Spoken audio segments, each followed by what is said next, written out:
talk will be in 4 parts. It will be some physiology of the neuromuscular junction, which you actually need to know, unfortunately. It can be a little bit repetitive.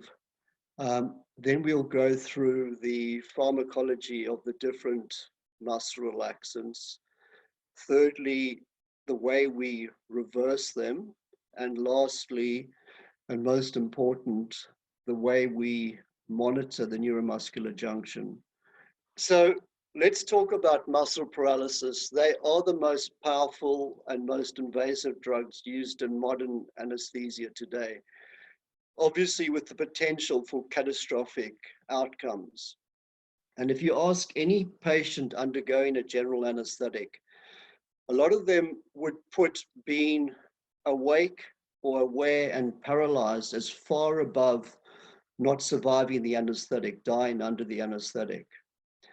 And thus it's behoven to us, it's our ultimate responsibility to safely store, administer, monitor, and reverse these potentially lethal agents. And already in my time at Western Health, we've had 3 cases where people have inadvertently been paralyzed while either awake or in the recovery room.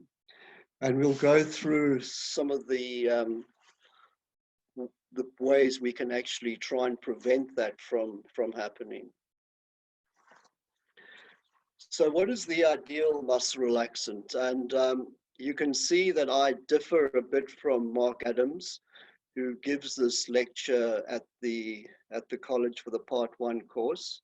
But I'm from South Africa originally, and we would, with a Cape Town background. So this is the way that we would talk, and I can always argue my point. So the ideal muscle relaxant should be predictable, how quickly it works, and its offset time. And that's not in normal healthy patients, that is in all patients, especially those with end-stage liver and kidney disease and those with neuromuscular abnormalities.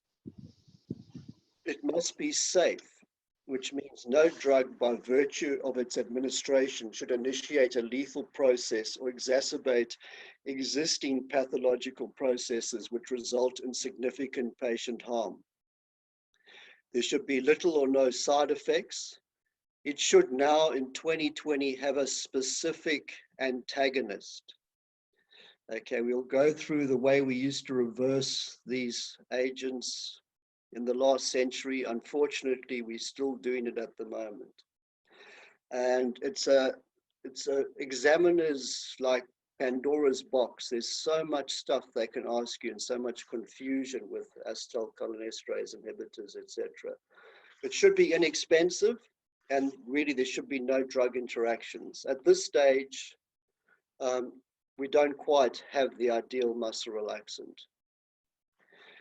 So we need to know a little bit about neuromuscular physiology, and I'm going to spend probably the next 40 minutes talking about this. And what we concentrate on as anesthetic doctors is the neuromuscular junction, because this is where our drugs basically work and where our reversal agents will also work. I just need to give a few definitions. So the nerve is a motor neuron, and the axonal branches from one motor neuron innervate many muscle cells.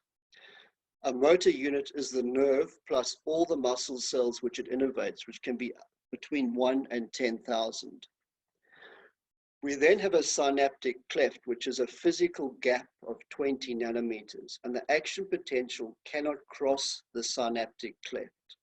There's no direct contact. So as you see in my teaching, I come from Cape Town. We're not as bright as the Australian graduates. It's not so difficult to get into the training program as it is here. So there's a lot of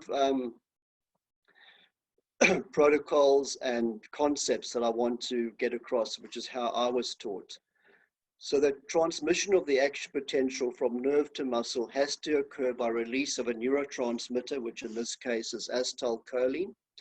But this has to be released into the synaptic cleft, and the neurotransmitter has to find a receptor on the muscle membrane and then cause an interaction which allows propagation of that action potential from the nerve to the muscle.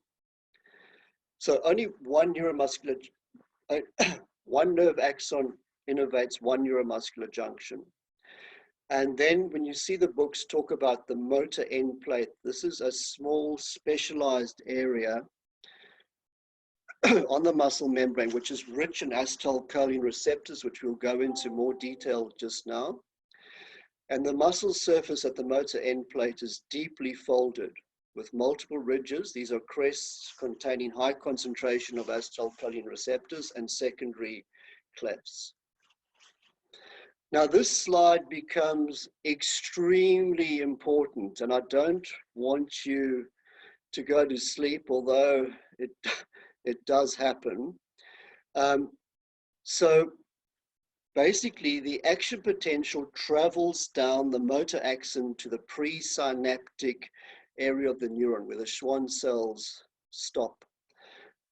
At the pre-terminal membrane, inward sodium flow down sodium channels promotes a local circuit current. This is called electrotonic spread.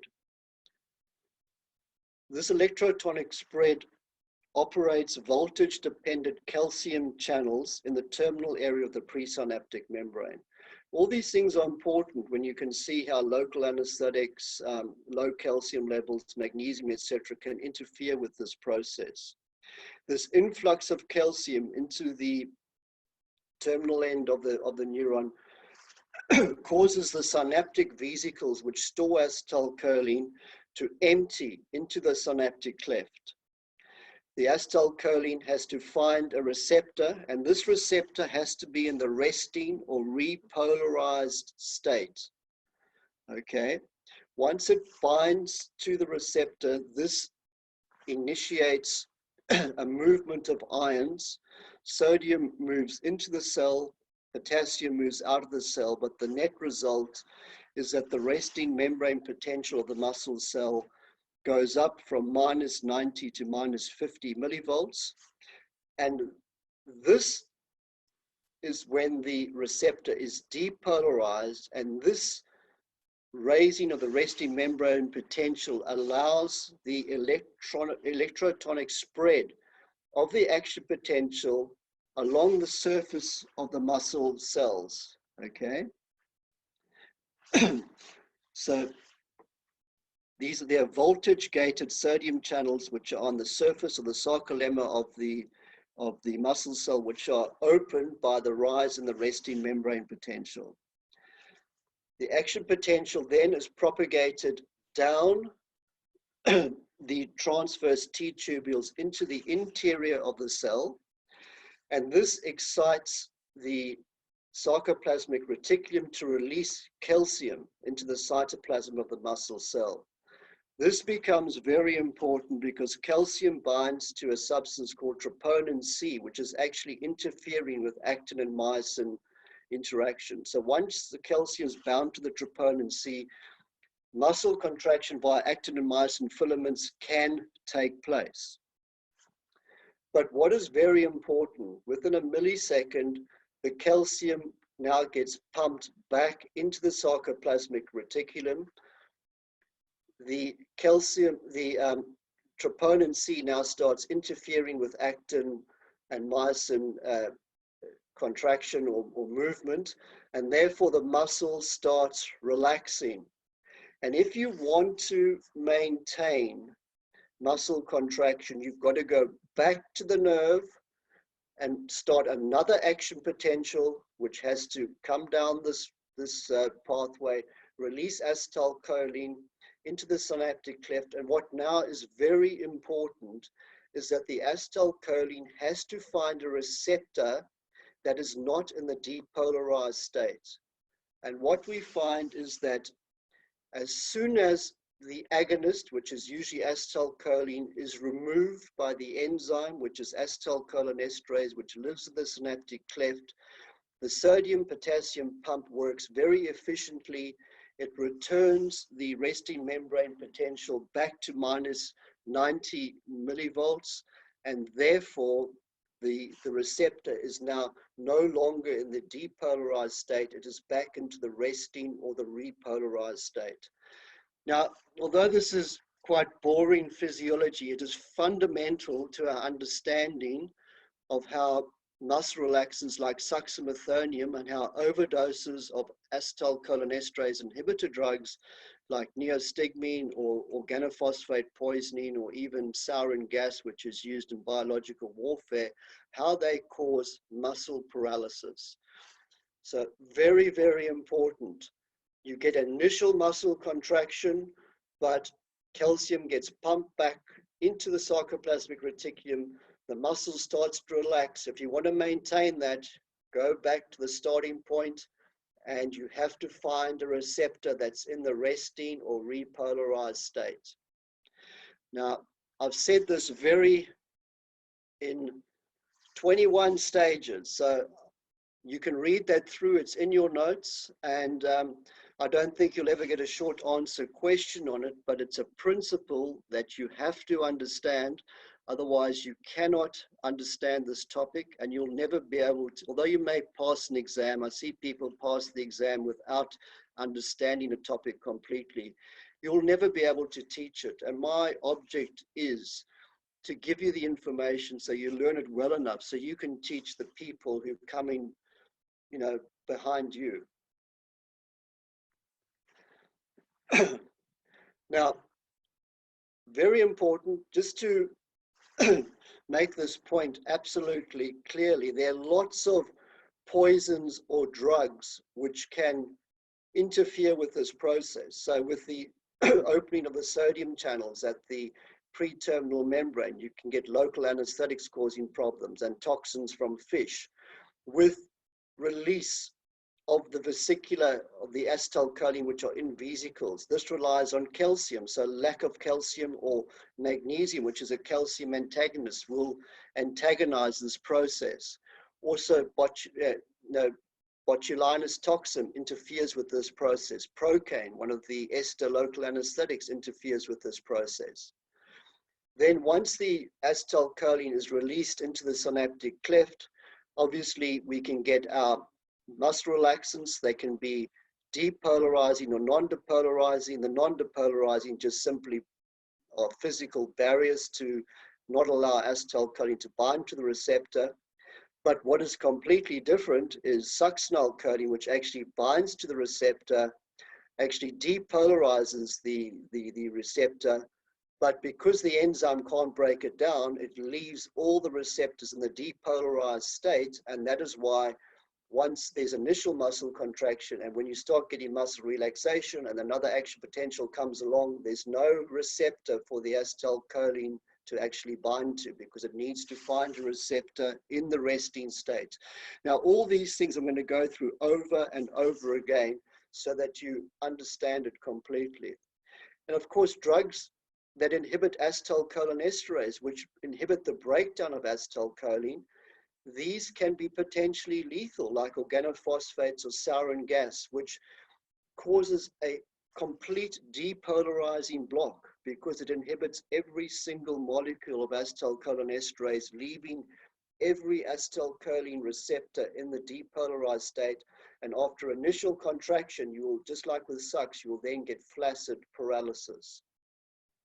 When you get down further into the muscle, you can see that quinine and one of the fish toxins, as well as calcium, is involved in muscle contraction, release of that calcium from the sarcoplasmic reticulum. And once we get right down into muscle contraction, dantrolene, which is used in MH, and procaine, as well as hypocalcemia and some poisons, can interfere with this process. So there's lots of different drugs and poisons which can cause paralysis. Just wanted to make that point. And that's because of the physiology, that although you get initial contraction, you need, after a few milliseconds, relaxation will take place unless you go back to the nerve, and this whole process is uninterrupted and it carries on, causing another muscle contraction, and back we go, and it goes round and round like that. So I'm going to go through this in a lot more detail so that we can understand it, number one, and number two, we can pass the exam. So as I said before, the resting membrane potential in skeletal muscle and large nerves is minus 90 millivolts, mainly because we've got impermeable intracellular anions, which are proteins and organic phosphates and sulfates. And what maintains this membrane potential is the sodium-potassium pump and the sodium-potassium leak channels. And these become very important when you understand how a phase 2 block, when you've got abnormal succinylcholine metabolism, how this all works. And we'll go through all this in lots more detail. So remember, membrane potentials exist across all cells. It's dependent on the concentration differences of the different cations and anions. Sodium and chloride are mainly concentrated in the extracellular fluid with much smaller concentrations in the intracellular fluid, but potassium is completely different. So potassium has a significantly higher concentration in the intracellular fluid, 35 times more so. And that becomes very important when we talk about succinylcholine and the problem with extrajunctional acetylcholine receptors as to why you can get potassium rises with the administration of sucs and why they can sometimes be fatal. Again, I'm just mentioning it now, but we go through all these processes in much more detail. So the Nernst equation, just in case they ask you in the Viva, it's just the equilibrium potential for each ion, each cation, or each anion. And an equilibrium potential is defined when the electrical potential is of sufficient magnitude and the correct polarity to exactly oppose the movement of ions across a membrane down a concentration gradient. So remember, all electrolytes will want to move down a concentration gradient to equalize it. So if you apply a potential which stops this movement of, exactly inhibits this movement of the electrolytes, that is what an equilibrium potential is. And this Goldman constant field equation, all that does is it takes into account all the differences in concentration in cations and anions and summates them all together, so you get a final result, which with large nerves and skeletal muscle is minus 90 millivolts. So action potentials, they are rapid changes in the membrane potential of motor nerves that cause transmission of nerve signals. They can be caused by chemical, mechanical, or electrical stimulation. Very important when we talk about our nerve stimulator.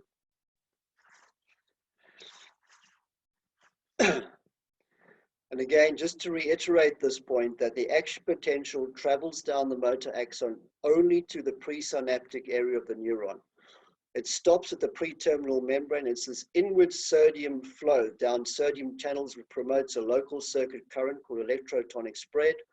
This electrotonic spread opens a voltage-dependent calcium channels. That's why calcium and magnesium become very important in muscle physiology, and in terms of anesthesia, whether we could have a problem with total full reversal of our patients at the end of the case. And it's this influx of calcium causes these synaptic vesicles to fuse and empty the acetylcholine into the synaptic cleft. Now again, I'm repeating myself, and that's because I want to push this into your subconscious. So the synaptic cleft is a physical gap. There's no direct contact. The action potential cannot jump across this gap from nerve to muscle. So the only way, Cape Town principle, the only way the transmission of the action potential can transfer from the nerve to the muscle is by the release of a neurotransmitter from the nerve terminal into the synaptic cleft. And this neurotransmitter has to find a receptor and cause a reaction which will allow the action potential to be propagated along the muscle, the surface of the muscle cell. Now we have to talk about acetylcholine because they are in 3 different sites, and this becomes very important to understand how we do different stimulation techniques with the nerve stimulator. So this calcium influx from the presynaptic into the presynaptic nerve terminal will cause the synchronous release of 50 to 100 vesicles. These vesicles are docked at these special sites called the active zones, which are directly opposite the acetylcholine receptors. So they've got the shortest distance to travel. And once discharged, these vesicles are rapidly replaced by vesicles from the reserve store. Just to talk about acetylcholine, where it comes from. So we can have a look in this diagram. So it's synthesized from choline and acetyl coenzyme A. The choline, 50% comes from the extracellular fluid, but 50% also comes from the original molecule, which is broken down by acetylcholinesterase. And under the influence of a choline acetyltransferase enzyme, it's made into acetylcholine, and then under the influence of a vesicular acetylcholine transporter, it's transported into these vesicles. Now, as I said, we need to talk about these different anatomical areas of acetylcholine. So there's three specific sites: the immediately releasable store, which is only 1% of the total concentration. These are the active zones located at the terminal axonal membranes, the shortest distance from the receptor. But then you've got the reserve pool. And this becomes very important when you need to understand tetanic stimulation and post-tetanic count, etc. So this reserve pool, which constitutes 80% of the acetylcholine, can be rapidly mobilized to replace the immediately releasable store. And it involves a pre-junctional acetylcholine receptor. Now we're going to talk about these acetylcholine receptors in significantly more detail. And then there's a stationary store, 19%, which exists further back in the cytoplasm of the neuron, which we won't have to deal with again.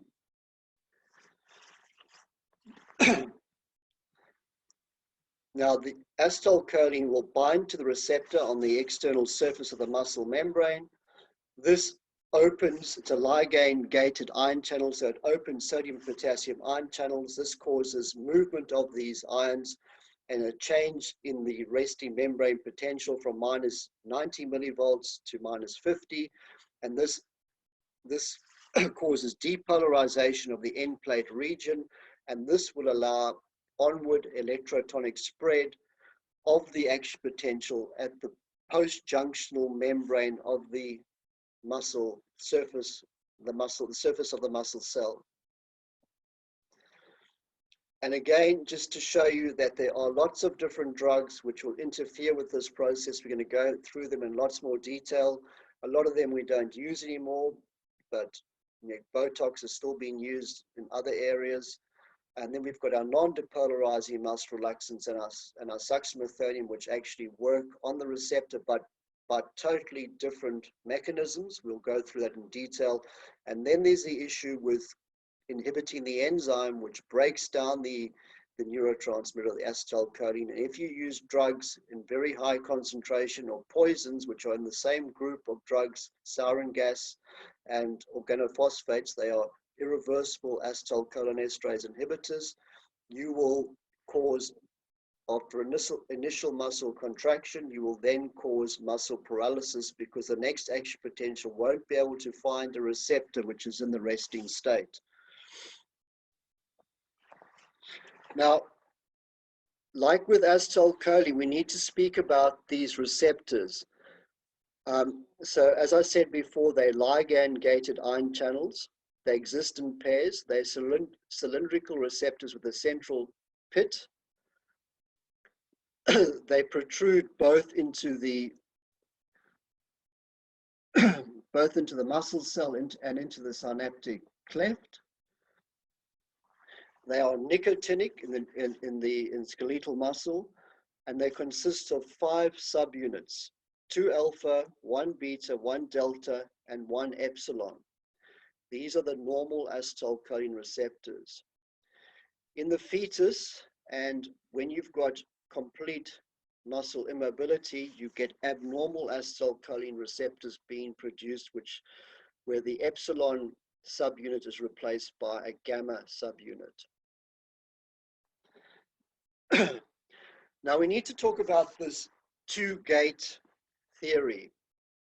So now this is just a concept, remember, but if you can think that this ligand-gated ion channel in the acetylcholine receptor has a voltage gate, which is activated by binding of the neurotransmitter agonist acetylcholine, and the influx and efflux of sodium and potassium cause a change in the resting membrane potential.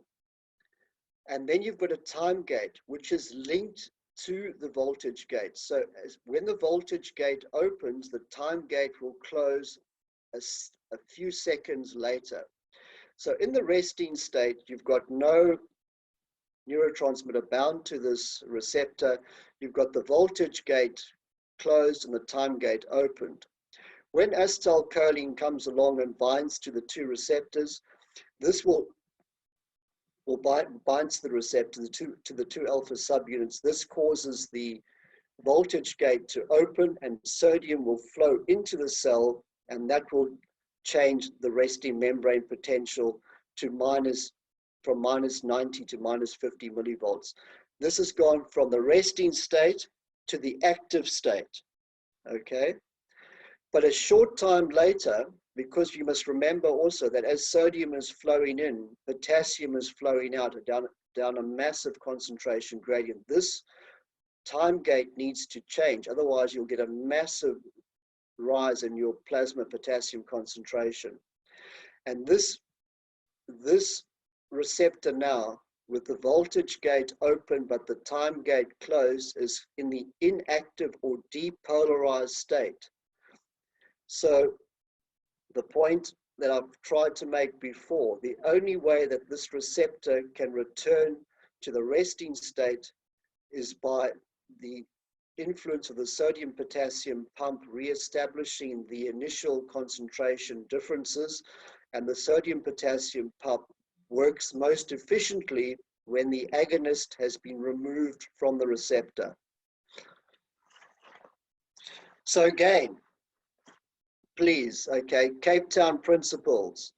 The acetylcholine receptor can only return to its resting state once acetylcholine or any other agonist, because succinylcholine is also an agonist, has been metabolized by the enzyme acetylcholinesterase, leading to resetting of the resting membrane potential by the sodium potassium pump. It's a fundamental concept as to how succinylcholine works and what a cholinergic crisis is, where you actually inhibit all the enzyme and you lock all these receptors in the depolarized state. Examples: organophosphate poisoning, sarin gas attacks. Now, to reinforce this, I want to show you a little diagram. Okay, here we've got an acetylcholine receptor. Okay, you can see it's in the resting state with the voltage gate closed and the time gate opened. Along comes an action potential and it releases acetylcholine. Now these acetylcholine molecules bind to the two alpha subunits, and that binding causes the voltage gate to open. This receptor is now in the active state. And because both gates are open, you will see that you'll get efflux of potassium and influx of sodium. And the net result of this is that the resting membrane potential changes from minus 90 to minus 50 millivolts. But within 1 millisecond, that time gate closes. And you then have what we call a locked or a depolarized inactive receptor, because it's not in the resting state. There's the resting state. It's in the locked, depolarized, inactive state. And as I said before, the only way you can allow that sodium potassium pump to work efficiently is by an enzyme called acetylcholinesterase, which comes along, removes the agonist or the neurotransmitter from the receptor. No more acetylcholine there anymore. And that will allow the receptor to return from the inactive depolarized state back to the resting state. And now this receptor can participate in the next action potential, which releases the next amount of acetylcholine to keep muscle contraction continuing.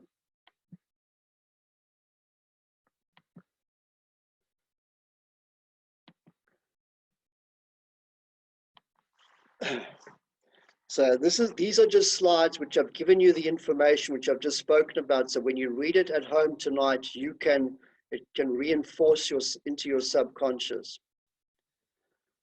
Okay, these acetylcholine receptors. Now, alpha, beta, delta, and epsilon, and the gamma is the immature form. With the alpha subunits and the beta subunits, there's some slight differences, and although they're called alpha, beta, delta, and epsilon, the presynaptic and the postsynaptic receptors are slightly different, and also these nicotinic receptors, which are involved with the glossopharyngeal nerve from the carotid body, which we'll go into a bit later. Also, they have the same subunits, but each subunit is slightly different from the other group. So the post-junctional acetylcholine receptor, which is the one that we most talk about, alpha 1, beta 1, delta, and epsilon. This is highly concentrated on the junctional folds at the muscle motor end plate. So it's the shortest distance for acetylcholine to travel across the synaptic cleft. It's synthesized by healthy muscle. It's responsible for the end plate potential, the rise in the resting membrane potential. Its half-life is 14 days. So that's, at medical school, that's what we understand an acetylcholine receptor to be. But we're now in postgraduate exam territory. So we need to talk about a pre-junctional acetylcholine receptor. Now, again, it's alpha, beta, delta, and epsilon, but just the alpha and beta subunits are slightly different.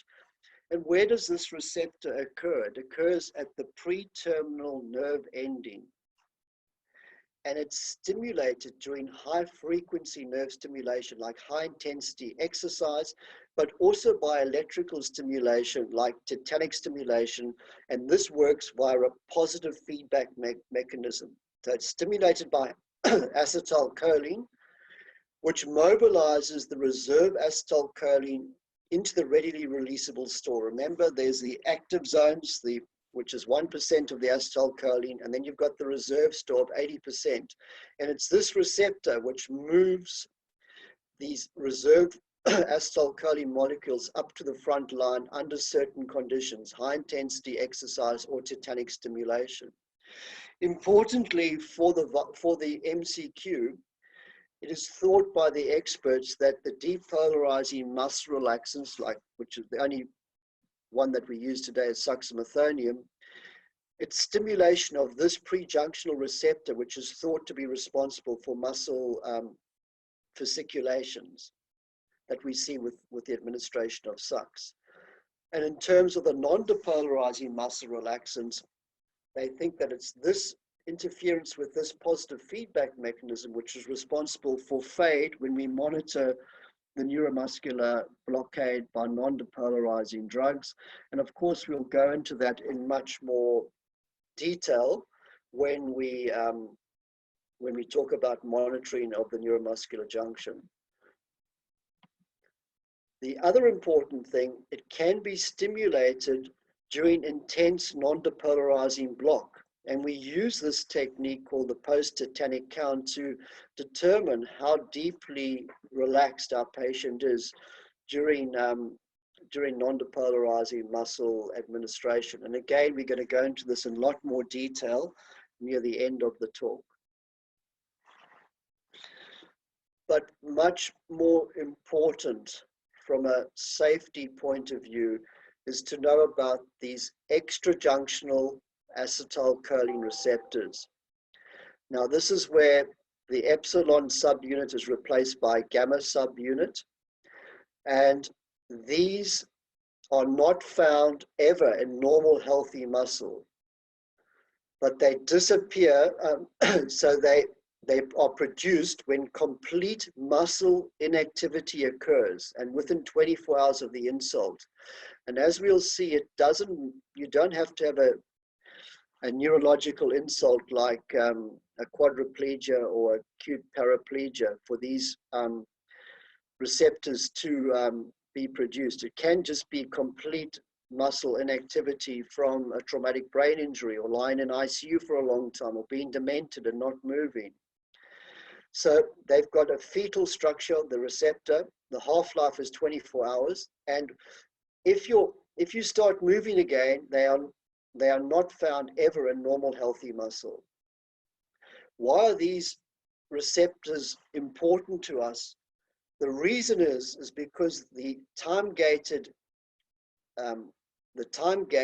can take up to 10 times longer to close. So these ion channels can remain open for up to 10 times longer. And as I said before, the intracellular concentration of potassium is 140 millimoles per liter. If you leave the receptor open for a long period of time, you have the potential to have a rapid acute rise in your plasma potassium and have serious consequences because of this. And again, I can't go straight, so we'll just quickly go through the acetylcholine receptor. Remember, this is the normal post-junctional receptor. The time gate is only open for 1 millisecond, so you get a small rise in serum potassium, but not much. But let's have a look at the extrajunctional receptor. So this is an abnormal receptor that's produced when there's complete muscle inactivity. Acetylcholine can't really get to it because it's not actually at exactly opposite the active zone. It's spread all throughout the muscle membrane. But guess what? One of our drugs that we may use, succinylcholine, can get to it. Now, Sux fools the receptor. The receptor thinks it's the real thing. It thinks it's acetylcholine. And so when Sux binds to the alpha subunits, the voltage gate opens. But remember now, we've got an abnormal receptor. This time gate is lazy. It takes a long time to close. And let's see what happens. If you leave those gates open for a long period of time, we're not so worried about the sodium coming in, but we are worried about the potassium going out.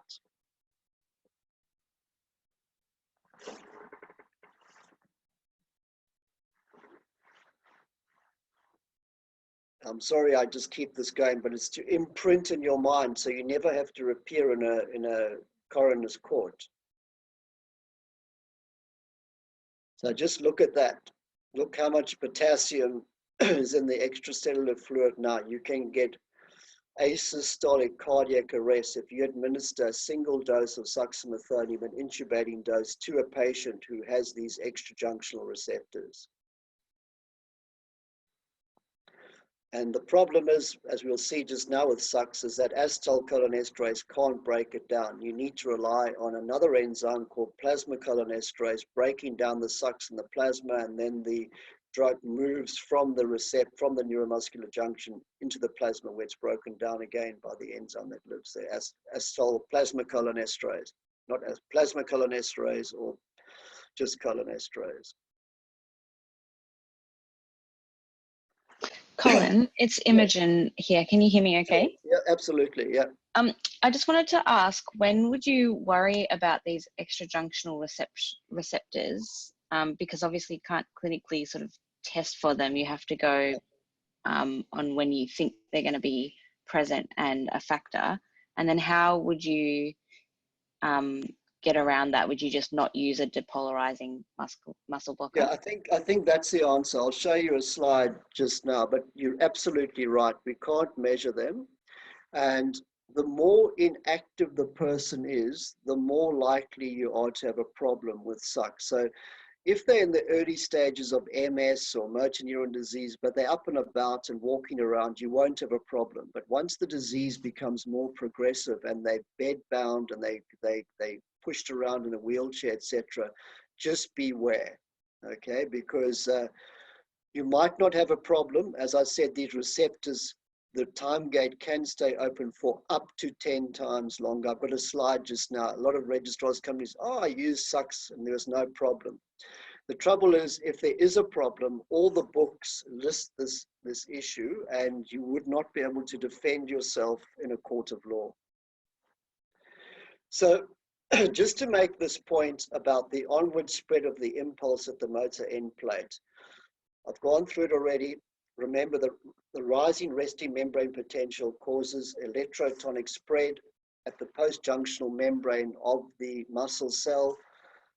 These voltage-gated sodium channels open, the action potential is propagated along the surface, then down into the interior of the muscle cell by the T-tubules. It's looking for the sarcoplasmic reticulum to release calcium.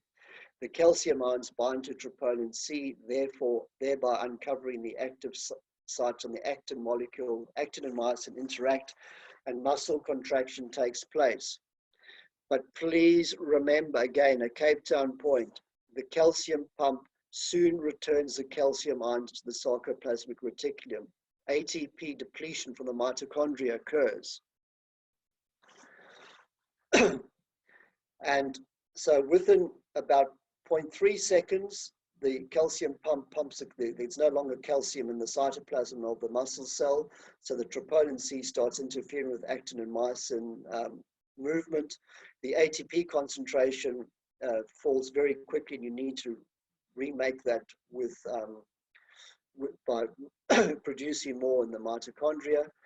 And a Cape Town point, I've said it before, ongoing muscle contraction can only be achieved by a continuous series of repetitive action potentials. Therefore, after each muscle contraction, the resting membrane potential must be reset, this is on the acetylcholine receptor, by the removal of acetylcholine from the receptor by the acetylcholinesterase enzyme. It's done by the sodium-potassium pump, but the sodium-potassium pump is inefficient when there's an agonist bound to the receptor, a fundamental Cape Town concept. So only once this enzyme agonist interaction, acetylcholinesterase interaction happens, can the sodium pump return the resting membrane potential to minus 90 millivolts, and only now can the whole process start again by an action potential being generated in the nerve. Okay, we need to speak a little bit about acetylcholinesterase at this stage. So it obviously is present in the synaptic cleft, okay? It rapidly breaks down acetylcholine to the choline, which is resynthesized to make more acetylcholine, and acetate within 1 millisecond, leading to repolarization of the muscle membrane. Okay, so the acetylcholine is broken down. Guess what? The sodium-potassium pump works efficiently. It has powerful catalytic capacity. It can catalyze 4,000 acetylcholine molecules per active site per second. And remember, it has two sites. It has an anionic site, which binds and orientates the substrate molecule, which is the quaternary nitrogen group of acetylcholine. And it has an esteratic site, which hydrolyzes the substrate molecule. So the choline group is split off, leaving the acetylated enzyme. The acetylated enzyme reacts with water and regenerates the acetylcholinesterase enzyme. And another byproduct is acetic acid. Remember that this enzyme is specific for acetylcholine only, a fundamental Cape Town principle. It does not break down succinylcholine. Otherwise, succinylcholine would not cause muscle paralysis. So I'm sorry to harp on this, but that's the way I was taught. So I put it down twice to reiterate this concept. Now, I should have mentioned at the start, but I'm sure as first-year anaesthetic registrars, you all realize that this is a vitally important topic to be successful in the Part 1 exam. It is our area of expertise, and you cannot expect to pass the exam if you don't have a very good understanding of these drugs, their issues, their side effects, the way we reverse them, the problems with them, the way we monitor them, etc. So this is a vitally important topic. Okay, let's look at the neuromuscular blocking drugs now. Now, they are quaternary ammonium compounds, okay? That means they do not cross barriers. They're positively charged, and just like acetylcholine, they're attracted to the two alpha subunits of the acetylcholine receptors. Most contain two quaternary ammonium ions, SUX, ATRAC, cis-ATRAC, and PANC.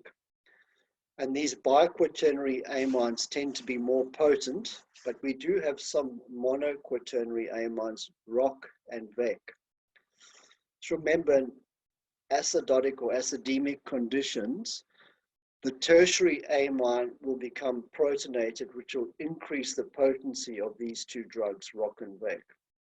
And just a basic pharmacological principle, if you see quaternary, it's a big bulky molecule. It doesn't cross membranes or cross the blood-brain barrier or cross the placenta, whereas tertiary drugs are slender molecules and can, when we go into other drugs like atropine, etc., you can see they can cross the blood-brain barrier. So these drugs are ionized and hydrophilic, so even though you might have some tertiary or monoquaternary amines, they do not cross membrane barriers. They're structurally related to acetylcholine, and the important thing is that they are classified as depolarizing and non-depolarizing according to their action at the post-junctional nicotinic receptor. And this needs to be very well understood because it can cause a great deal of confusion if you don't understand it, and it's not taken very well if you do not understand this principle in an anesthetic viva. Just some points I wanted to make about your neuromuscular blocking agents. So we've had, since I've been at Western Health, which is about 8 years now, we've had 3 patients that have been paralyzed awake, 2 in the anesthetic room and 1 in recovery. And there's other cases of severe post-traumatic stress disorder in another patient, which was just before my time when the same thing happened to another patient. So I just want to tell you what I recommend so you don't get yourself into this issue, because although the patient might not die, they're often left with ongoing, lifelong sort of psychological issues. So what I do is I will only draw up my neuromuscular blocker just prior to induction when the patient is in the operating theatre. So I'm quite happy to draw up all my other drugs while I'm getting ready, while I'm finishing up the next case, like my opiates and my anti-nausea prophylactic drugs and my propofol, etc. But the muscle relaxant I only draw up once the patient's in the operating theatre. So there's no way that I can administer the drug in the anesthetic room inadvertently. Always check the label and the expiry date, and it goes in the red syringe, and only a neuromuscular blocker is to go in the red syringe. I use a separate tray for my muscle relaxant, so it's not with the other anesthetic drugs. And it's your responsibility to discard any remaining neuromuscular blocker at the end of the case, and to flush all the cannulas and giving set bungs and sidearms with a minimum of 20 mils of saline or IV fluid prior to waking up the patient, because we've had a problem with someone who the drug wasn't flushed through in recovery, and they flushed a line which didn't have any fluid attached to it. And we think there was some sucks there, and the patient became partially paralyzed in recovery. It's never happened to me. I don't want it to, but I don't want it to happen to you either. Now, some basic principles of how do we measure potency of a neuromuscular blocker? So this is described by the effective dose to produce 50 or more. In most books, they talk about 95% suppression of a baseline twitch height. So you put in a nerve stimulator without the drug, see what the baseline twitch height is, and then you keep on giving the drug until you almost suppress, you get 95% suppression of the baseline twitch height. So remember, a low affinity or a weak neuromuscular blocker requires a high dose to achieve 95% suppression, whereas a high affinity or potent neuromuscular blocker requires a much lower dose to achieve that 95% suppression of the baseline twitch height. Now, the onset time is obviously the time between you inject the drug until you get the onset of maximal neuromuscular blockade. And the speed of onset is related to the amount of drug you give. So the higher the plasma concentration, the quicker the onset time. So therefore, the less potent the drug, the more you have to give in milligrams, the quicker it works, like rocuronium. Whereas if you've got a potent drug like vecuronium and cisatracurium, which needs small doses to achieve 95% twitch height, baseline twitch height suppression, because you only inject a small dose into the plasma, there's a small concentration, it takes a much longer time to get to the neuromuscular junction. So remember this reciprocal relationship. The less potent the drug, the bigger the dose, therefore the quicker the onset time. The more potent the drug, the smaller the dose, and therefore the longer the onset time.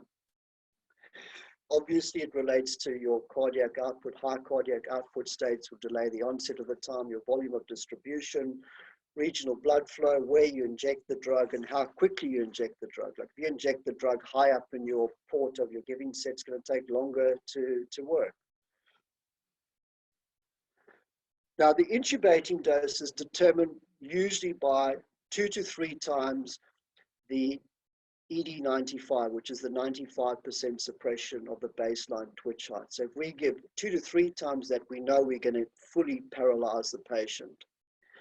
And usually we use lean body weight, but because in the western suburbs we have a lot of obese people, it's often hard to work out the dose. So usually I add a third onto the lean body weight, and the lean body weight is usually their height in centimeters minus 100, but you have to add something onto that because they have a higher cardiac output when they're obese. The exception here is with sucks, and we see junior registrars making mistakes with this over and over again. You have to use actual body weight, because there's studies that show the fatter you are, the more plasmacolinesterase you make. And therefore, you've got to give a dose according to the actual body weight. There's nothing worse than taking on a morbidly obese person, underdosing the muscle relaxant, and they're not having intubating conditions as good as they could be. And this often involves a failed intubation, a difficult bag mask ventilation, and a stressful period of time for the anesthetic registrar. So please remember, with sucks, if you've got a big person, just go bigger. Go bigger. Use their actual body weight. Because remember, you're injecting sucks into the plasma. That's where the enzyme lives. So most of the drug doesn't even get to the neuromuscular junction. It gets metabolized in the plasma before it even gets there. Now, this is the next concept that you need to understand, which I find a lot of anesthetic people do not understand. And this is the relationship between the occupancy of the acetylcholine receptors and the percentage of baseline twitch suppression. So this is the problem. Because of this margin of safety, you have to occupy 75% of the acetylcholine receptors before you get any decrease in the baseline twitch height. Like if you put on your nerve stimulator and you give your muscle relaxant, you'll see the height of the twitch just stays static. It's just the same height, the same height, the same height. You think, my God, this muscle relaxant is expired, it's not working, something's wrong with it. It's not true. It's the fact that you have to occupy 75% of those receptors before you get any change in muscle power or muscle strength. And only then does the baseline twitch height start going down. And once it starts going down, it goes down very quickly, because by the time you've occupied more than 95% of the receptors, you have full baseline twitch height suppression. You've got no twitch on a single twitch on your nerve stimulator. And just to make this point here for the MCQ, that when we talk about the train of 4 numbers, whether you've got 1 twitch, 2, 3, or 4, they're related to the percentage of the baseline twitch height suppression and not the acetylcholine receptor occupancy. And this becomes a big issue of debate in anesthesia circles about reversing people, because some people say, if you get to 90% ratio, T4, T1 ratio, why reverse them? And other people will say, hey, but I can still have 75% of my receptors occupied by a drug, and I will get that 90% ratio. And we'll talk about that a little bit later on. Now, the recovery index is the offset time. So that's taken as the time for spontaneous recovery of the twitch height to 25% of its baseline height, which usually equates to a train of 4 count of 3, or to 75% of its baseline twitch height, which usually accounts to a train of 4 count of 4 with a ratio of about 40%. And 40% is about the time where visibly we can determine fade on a train of 4. When the ratio is above 40%, we can't actually visibly determine fade. The duration of action it means to the time that the surgeons can usually work under reasonable conditions. So that's the time taken for spontaneous recovery to 25% of the baseline twitch height, following administration of an intubating dose of a neuromuscular blocker. So when we talk about VEC and ROC as intermediate duration non-depolarizing drugs, that means for about 30 to 45 minutes, we won't have to top them up, and the surgeon would be comfortable with the degree of relaxation. But if the case goes longer than that, we might need to top up the muscle relaxant if they are working inside the abdomen or the chest, or doing some sort of laparoscopic procedure. It does not mean that the drug is gone. I'll show you some slides later on. It takes 2.5 to 3 hours usually before a single standard intubating dose of a non-depolarizing muscle relaxant will spontaneously hit target, which is 4 twitches with a T4, T1 ratio of greater than 90%. So Colin, sorry, it's Patrick from the Austin. There's 2 different definitions for this recovery index, is there? Yeah. Recovery to 25% or recovery to 75%? Right. Is that correct? That's right, but usually 25% when we talk about what is the duration of a non-depolarizing muscle relaxant, how quickly they get to 25% of baseline twitch height, because that, once you get 3 twitches back on your train of 4, you can obviously reverse them with neostigmine, and also often the surgeon starts complaining because the degree of relaxation might not be sufficient for what he's doing. So we usually take that 25% as how we group the non-depolarizers into short-acting, intermediate-acting, or long-acting. Okay, thank you. Sure. Okay, so we've done some definitions. Now let's talk about my favorite drug, succinylcholine. Now, I really thought in 2020 I wouldn't be talking about it, but unfortunately, we still are. The examiners love it, and it's an absolute minefield. It's like a Pandora's box for the examiners. And we still got it, and we're still using it. So remember, it's basically two molecules of acetylcholine joined together. It's slender and flexible. It's an agonist. It binds to the acetylcholine receptor and opens the ion channel. So it fools the receptor, but it does not fool the acetylcholinesterase enzyme. The dose is 1 to 1.5 milligrams per kilo. Remember, actual body weight. If you've got a big boy, go bigger, okay? Don't underdose him if you want to intubate him, because he's going to be difficult to intubate anyway. It's supposed to be stored at 4 degrees Celsius in the fridge, although we take it out and leave it out of the fridge, I think, for a month in our anesthetic drawers. Remember, there's initial muscle contraction because there's depolarization, a rise in the resting membrane potential, onward propagation of the action potential into the muscle cell, and you get initial muscle contraction. The fasciculations for the MCQ are thought to be the effect of sucks simulating acetylcholine and stimulating that pre-junctional acetylcholine receptor, which mobilizes reserve acetylcholine up to the front line. But as I said before in the physiology part of the talk, the muscle will soon start relaxing after it's initially contracted because of the calcium being pumped back into the sarcoplasmic reticulum. And if you want to maintain muscle contraction, you've got to go back to the nerve, and action potential has to be generated. And when acetylcholine is released, it has to find a receptor in the resting state.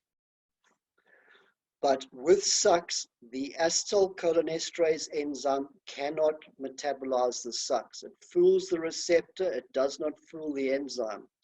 So you get an onset of a profound block at about 60 seconds because the receptor is fixed in the inactive or depolarized state with that concept, the voltage gate open and the time gate closed. This drug is metabolized by an enzyme, another cholinesterase enzyme, which lives in the plasma, often called plasmacholinesterase, sometimes pseudocholinesterase or butyrylcholinesterase. It all means the same thing. And that's why only up to 20% of the intravenous dose reaches the neuromuscular junction. A lot of it gets metabolized before it even gets there. Now, recovery starts at 3 minutes if you put on a nerve stimulator, and full recovery is evident at about 12 to 15 minutes. It's hydrolyzed to succinyl monocholine by the plasmacholinesterase enzyme, which also has some weak activity, and the succinyl monocholine is metabolized by the same enzyme to inactive succinic acid and choline. So let's remind ourselves why the sucks is causing paralysis. How we've got our receptor in the resting state, voltage gate closed, time gate opened. Along comes the sucks, binds to the 2 alpha subunits. The receptors are fooled. It thinks it's the real thing. It thinks it's the normal agonist, so it opens.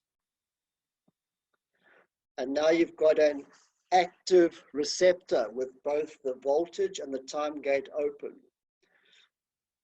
And therefore you'll get flow of ions, potassium out the cell and sodium into the cell. And that's why you get a potassium rise every time you get a standard intubating dose of sucks. So everything looks the same as acetylcholine.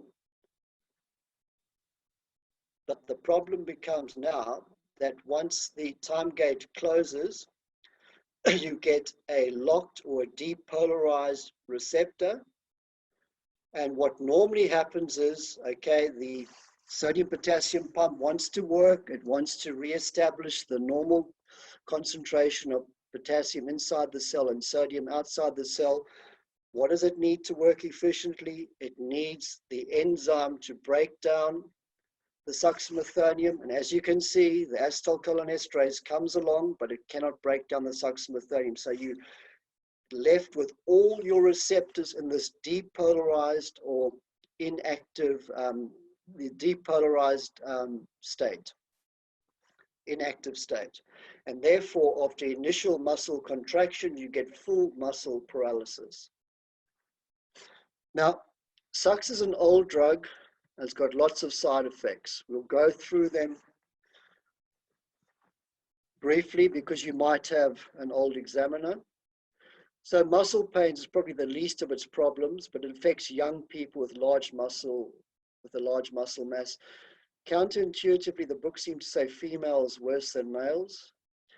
If anyone's got anything else on that, they can let me know. The pain is at unusual sites, the diaphragm, intercostal muscles between the scapula and the back, and it's not taken away by conventional analgesics like paracetamol and non-steroidals. Now, importantly, you get parasympathetic overload because, as we're going to talk about just now, acetylcholine is not only the neurotransmitter at the nicotinic receptors, it is also the neurotransmitter at the parasympathetic component of the autonomic nervous system. So it stimulates the muscarinic receptors. So you can get significant bradycardia, especially in young children with a high vagal tone, can cause bronchospasm. It's compounded by histamine release. Sux is a big histamine releasing drug, and it increases secretions in the respiratory tree and the pharyngeal secretions. It can cause nausea and vomiting by inverse peristalsis, and obviously by causing increased smooth muscle contraction in the lower large bowel, and the bladder can empty bladder and bowel, which is not things that you want to happen to your patient when you take them to the recovery room. It can also increase intracavity pressures. The two important ones are the intraocular pressure. This increases up to 8 millimeters of mercury and lasts for the duration of the block. And this is always in the Part 2 exam. They used to give us a guy with an open eye injury who's not fasted. How are you going to take this on? What drug are you going to use? What's the problem with using Sux because of this rise in intraocular pressure? The same with intracranial pressure, again, increases up to 8 millimeters of mercury, lasts for the duration of the block. And this obviously has potential problems for someone who's got a head injury or a bleed and has already got raised intracranial pressure. You don't really want to raise it any higher if you can help it. It also rises intragastric pressure, but at the same time, it increases lower esophageal sphincter tone, and thus they say there's no increased risk of regurgitation in patients with an intact lower esophageal sphincter. Now, anaphylaxis, although we don't see it as much anymore as when I was training, that's because we don't use as much Sux. But it's type 1 IgE mediated and more common after initial exposure to Sux the second time round. And they say 50% of all anaphylactic reactions due to neuromuscular blockers are due to succinylcholine. The books give an instance of 1 in 4,000 administrations.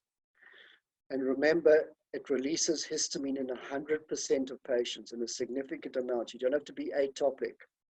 So this has issues with choosing this drug with people who've got sepsis or SIRS, or who've had significant hemorrhage and are relying on the sympathetic nervous system to maintain their blood pressure and their cardiac output. Now, Sux is the only muscle relaxant which is a trigger for malignant hypothermia, which is one of our feared but rare complications in anesthesia. Obviously, all volatile agents are also triggers. The mortality is still about 3%, and the trouble is it usually affects young people having minor ENT or dental surgery, not old people at the end of life. So Sux is contraindicated in anyone who's been tested and found to be MH susceptible, that is positive to both halothane and caffeine contraction on an isolated muscle biopsy, plus family members if they haven't of MH susceptible patients. And when I was training, okay, it was a long time ago, but we used to have to ask people, did anyone in your family have an unexplained death or cardiac arrest during a general anesthetic? Because in those days we didn't test very well, and it could have been an MH situation. There's certain conditions which are associated with MH, like central core disease and King-Denborough syndrome. I've never seen it, but I presume if you work with the children's often enough, you might see one of these syndromes. But be very careful in people who have heat-related illnesses like heat stroke when they run a marathon or a 10K run, because they apparently can be more susceptible to MH than the general population. The other point I want to make is that MH doesn't happen with every single anesthetic. You can have a person who had 2 or 3 normal anesthetics and then gets MH on the third or the fourth anesthetic. So be very wary of someone who got unexplained myoglobinuria after a previous hospitalization or surgical procedure. They might be at risk for MH. Luckily these days, we don't see it very often, but every now and again, there is a case report and a death in a first world country. Now, as I said before, because SUX fools the receptor, any intubating dose of SUX will cause a rise in potassium of 0.5 millimoles per liter. So not significant unless you've got a patient with a very high potassium before you start, like someone with acute renal shutdown, severely acidemic, people on beta blockers or ACE inhibitors, etc. Be wary. They might be running around with a potassium which is on the high side of normal. Now, as Imogen asked me, the extrajunctional acetylcholine receptors, we've spoken about before. They're produced whenever complete muscle inactivity occurs, and they start within 24 hours of the insult. They occur throughout the muscle membrane. They're not on the motor end plate. That's why acetylcholine can't get to them, because the enzyme breaks it down before acetylcholinesterase breaks down acetylcholine before it finds them. They're scattered all throughout the muscle membrane surface. They've got a fetal structure. Their half-life is 24 hours. So if you regain normal muscle activity, they will disappear quickly. And the problem is that these ion channels can remain open up to 10 times longer, and thus have the potential to cause a massive efflux of potassium and cause asystolic cardiac arrest. I'm not going to show you that. I've got that slide again, but just for the purposes of time, we'll just go through it. We won't go through it again, but you understand, there's the picture. That's how much potassium you can get if you administer potassium to a patient who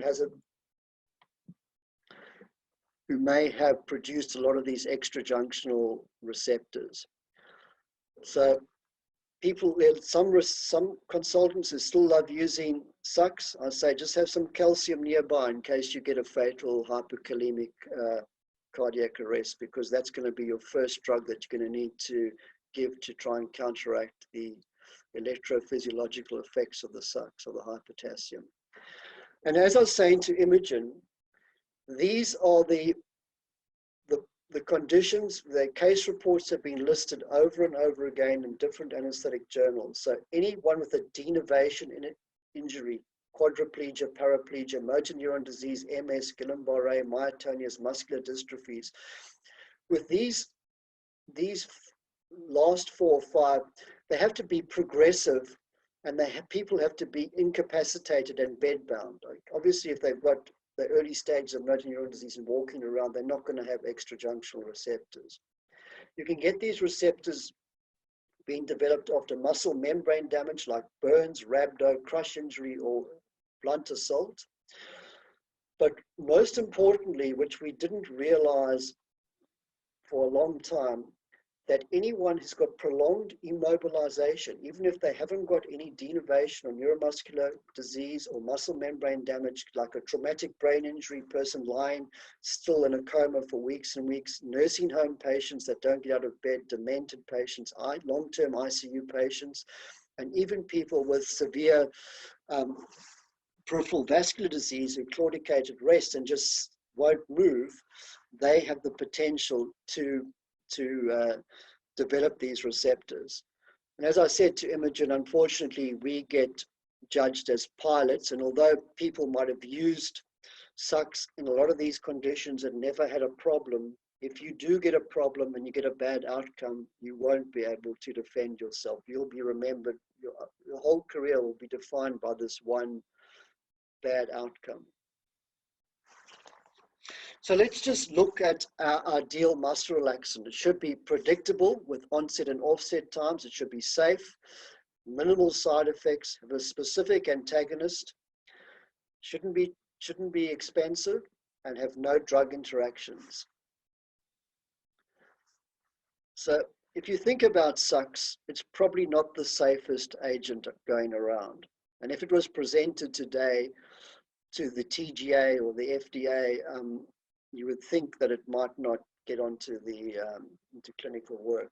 It's got mortality specifically associated with it, anaphylaxis, MH, and fatal hypokalemic cardiac arrest in certain conditions, and has a significant side effect profile. But of course, it still has people who like to use it because it's got the quickest onset of all our neuromuscular blockers. So for emergency intubations, especially people with suspected full stomachs, and it's got a short offset with most people within 10 to 12 minutes, the drug is gone, it's been metabolized. So for short cases requiring intubation, it still has a place. But we need to talk about the offset predictability, because SUCs has a dark side. It doesn't always go away in 10 minutes and 10 to 12 minutes. And again, examiners love this, okay?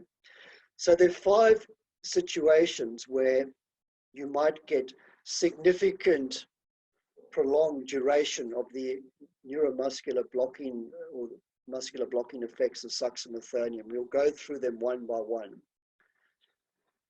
So we need to talk about serum plasma cholinesterase activity. So there's a test that's done. You have to send the blood to Queensland, because that's where all the farm workers work that get organophosphate exposure. And that's the only state that I know that does these tests. So I just mentioned how they do the test in case some bright spark examiner might ask you. So there's a substrate called butyryl thiacholine, which is apparently similar to acetylcholine. So it is hydrolyzed by plasma cholinesterase. And when this substance, the substrate, is hydrolyzed, it releases thiacholine from the butyryl. And what that does is this reduces a yellow 3+ hexocyanoferrate to a colorless hexocyanoferrate 2+, and apparently the amount of decrease in color is measured photometrically, and it has a normal range of 6 to 15.6 Ku. I don't know what K actually stands for per liter, but it's the decrease in color. Now, I think you'd only be asked this if you're going for the medal or some award or something like that, but I just put it there for those, because there are some bright people out there in Zoom land. But what we need to talk about is the people who have low levels of activity. And as I say, it's usually chronic exposure to agricultural pesticides, although you can get some cases of fatalities or near fatalities where they get acutely exposed to a huge amount of organophosphate. But what the examiners like to talk about is the patients who have an atypical pseudocholinesterase enzyme. Now, please remember they do not have a pseudo or plasmacholinesterase deficiency, if you measure the concentration, they have the same amount of cholinesterase as everyone else. The fact is, it's got a single gene deletion on chromosome 3, and all that means is it cannot metabolize succinylcholine very efficiently. Then you can get patients who have significant disease, who have the normal or the typical pseudocholinesterase enzyme, but because of their disease and this enzyme is produced in the liver, you can get such low levels of the normal or typical enzyme that it doesn't actually break down the sucs as efficiently as it should, because you just don't have enough of the right stuff or enough of the normal enzyme. So let's talk about the patients with the atypical plasmacholinesterase, because we do see it in Western Health. We get 2 cases every year. It fools everyone, and it's on the M&M. So it's a congenital gene abnormality, a single gene deletion on chromosome 3. And so they have the right amount of plasmacholinesterase. It's just atypical. It's not exactly the same as other people who have a usual or typical plasmacholinesterase. And how do we measure whether this plasmacholinesterase is atypical or it's usual? And we do this by something that's called the WK number. So you take benzalcholine and you take plasma, which contains plasmacholinesterase. Benzalcholine is an acetylcholine analog, and you see if you add dibucane to this reaction, will it inhibit the plasmacholinesterase from breaking down the benzalcholine? And this is called the dibucane number. And the higher the inhibition, 80% or more, the more normal the enzyme is. So the higher the dibucane number, the greater the inhibition, the more it blocks the reaction between benzalcholine and plasmacholinesterase, and the more normal the cholinesterase enzyme is. So this is called, the majority of the patients, 94% of the population, they have the usual gene. But you get 4% of the population which have an atypical gene, and there the dibucane number will be between 50 and 60, and it will mean that after a single dose of succinylcholine, instead of lasting about 10 minutes, it might last 30 minutes. What is more worrying is that you have patients which are homozygous. They have both atypical genes. Their dibucane number is really low. It's less than 20.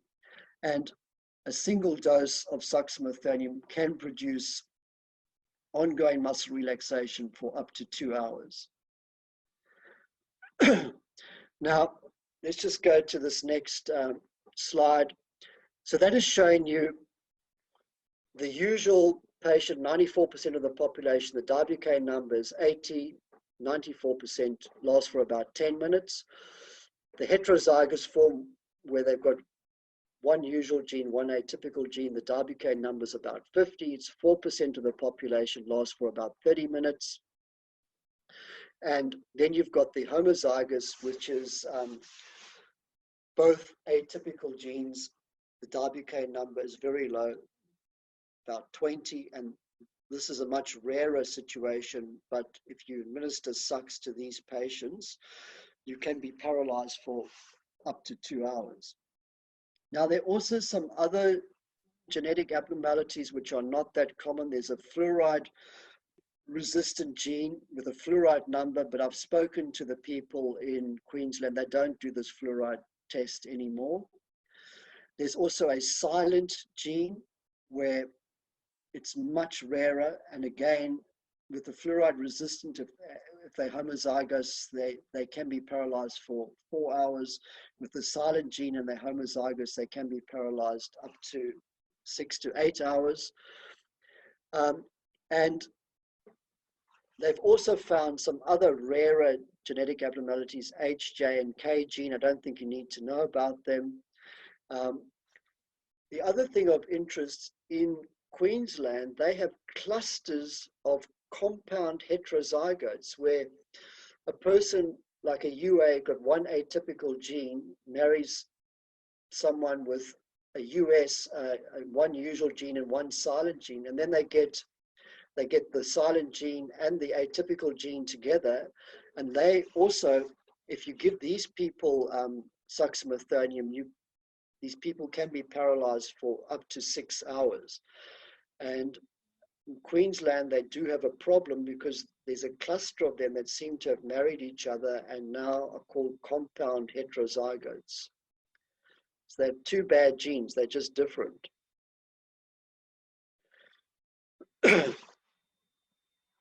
So this becomes very important when we talk about a phase 2 block, which we'll talk about just now, and also about checking that your SUX has been metabolized before you administer a second non-depolarizing neuromuscular blocker, because that's what usually happens in our M&M meetings.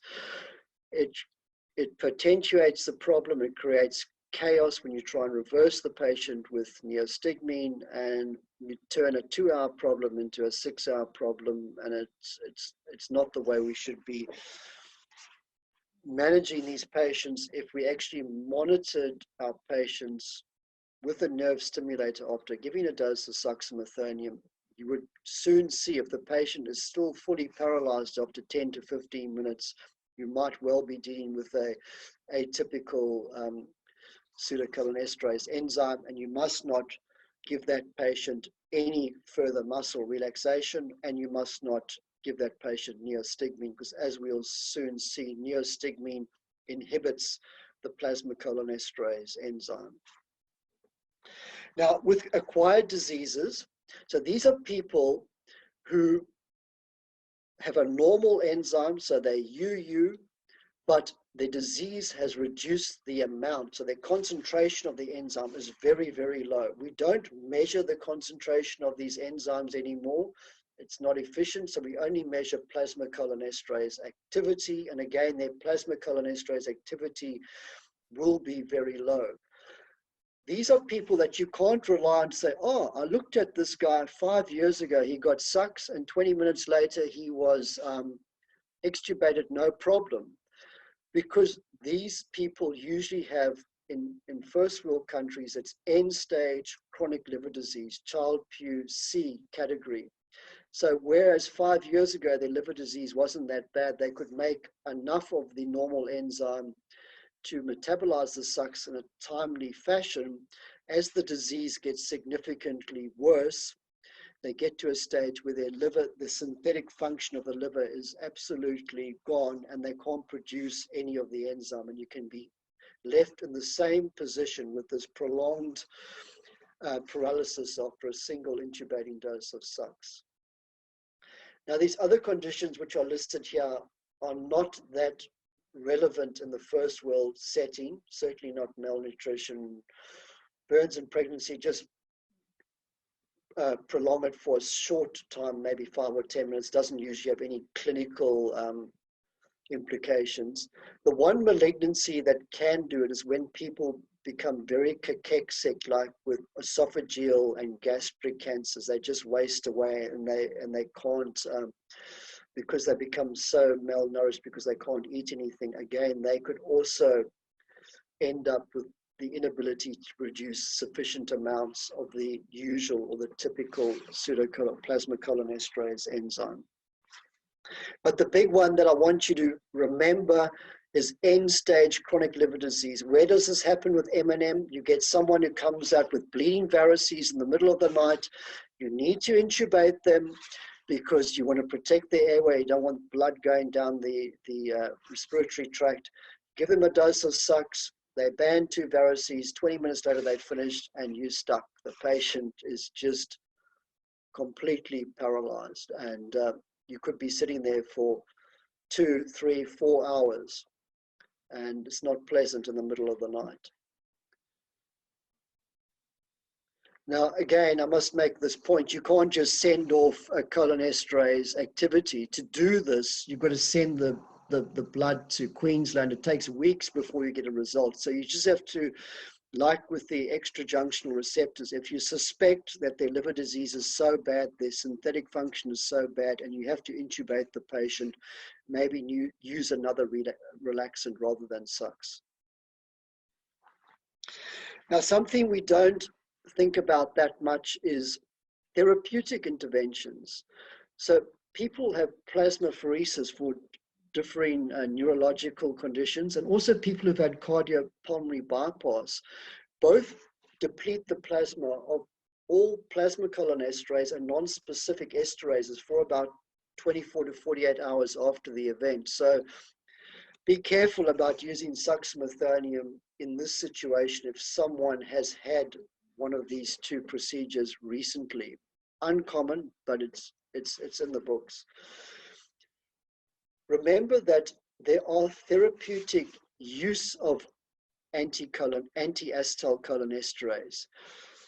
These drugs are not acetylcholinesterase specific. They inhibit plasmacolinesterase as well.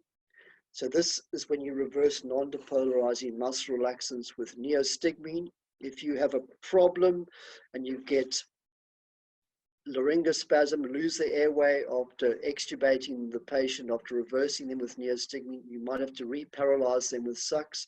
Guess what? Your SUX might last for significantly longer because the neostigmine inhibits the plasmacolinesterase enzyme. Patients with myasthenia gravis, they use an oral acetylcholinesterase inhibitor called pyridostigmine. This will also inhibit plasmacolinesterase, the enzyme which breaks down succinylcholine. Dementia has moved to a lot of centrally acting acetylcholinesterase drugs like donepezil, rivastigmine, and tacrine. You often can see patients that are on these drugs. Potentially, if you give them succinylcholine, the duration of action will be prolonged because these drugs inhibit the plasmacolinesterase enzyme. And again, some patients with glaucoma might have ecothiopate eye drops, which potentially could also inhibit the plasmacolinesterase enzyme. Now, the next concept to think about with succinylcholine is that there is a finite amount of plasmacolinesterase. So in the old days, this is even older than when I was practicing in the 60s and 70s, they often used to run SUX infusions, and they soon realized that if you use more than 5 milligrams per kilogram, your SUX lasted for a hell of a long time because you overwhelmed the amount of enzyme that was present with the drug. There are also other drugs that we might use in an anesthetic which rely on plasmacolinesterase for metabolism, like metoclopramide. A patient might have taken methotrexate for rheumatoid the morning of the surgery or the day before. Monoamine oxidase inhibitors. Mervicurium, that's another drug that I'm not so keen on, which we have to talk about. The oral contraceptive pill, and all the ester local anesthetics are broken down by plasmacolinesterase. So they're not used that commonly, but we've got a methocaine, which can be used in some of the gels that we put on kids, benzocaine, lozenges, cocaine, and sometimes use procaine as well. So all these drugs compete with SUX for metabolism by this enzyme. So if you're using a lot of these drugs as well as SUX, your SUX might not have enough enzyme left to metabolize it efficiently, and your duration of action may be prolonged. Now we have to talk about insecticides, hopefully not about biological warfare, but some of you might be transferring up to Cairns or Queensland when you practice, and that's where you can see organophosphate poisoning. So these drugs, sarin gas, the organophosphates, are irreversible acetylcholinesterase inhibitors. But again, they do not only inhibit acetylcholinesterase, they also inhibit plasmacolinesterase. So this is a major problem. Acute organophosphate poisoning can be lethal. Obviously, sarin gas is used by rogue regimes to kill vast majority of people, and how they work is by inhibiting irreversibly the acetylcholinesterase enzyme. So you lock all these acetylcholine receptors in the inactive depolarized state, and the person either dies of the muscarinic effects like bradycardia or bronchospasm, or they die of full-blown paralysis. Their diaphragm and the intercostal muscles no longer work. It's a horrible death while they're completely conscious. And as I've said, yeah, treatment is supportive for a long time. You can try and give pralidoxime to these patients to regenerate the phosphorylated part of the enzyme, which might then get rid of the insecticide or the poison or the biological warfare weapon. But please do not give these people sucks. They will remain paralyzed for weeks on end. If you're called in Cairns to intubate this farm worker who's come in with acute organophosphate poisoning, choose another relaxant if you need a relaxant at all. Just to go back to what the ideal muscle relaxant is, you need predictable onset and offset times. It should be safe. Side effects should be minimal. You should have a specific antagonist, inexpensive, no drug interactions. So sucks, it has no specific antidote, it's probably not the safest drug, and you don't always have the most predictable offset. Although those 5 conditions that I've just spoken about are not common, they are uncommon, but they do happen, and they happen in the exam situation especially. Okay, let's keep going, because we weren't that happy with the depolarizing muscle relaxants. So let's talk about our other big group, the non-depolarizing neuromuscular blockers. So these are much easier to understand. They are competitive antagonists with acetylcholine at the postsynaptic nicotinic receptor.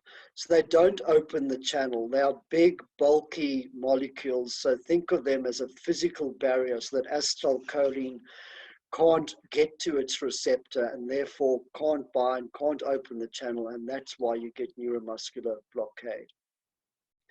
A competitive antagonist means that a drug and a naturally occurring neurotransmitter compete for a receptor, and the substance with the highest concentration at the receptor usually gains access to the receptor. Remember, they don't only block the post-junctional acetylcholine receptor, they also block the pre-junctional acetylcholine receptor at the terminal nerve ending. And that's important to understand when we have to talk about patterns of nerve stimulation.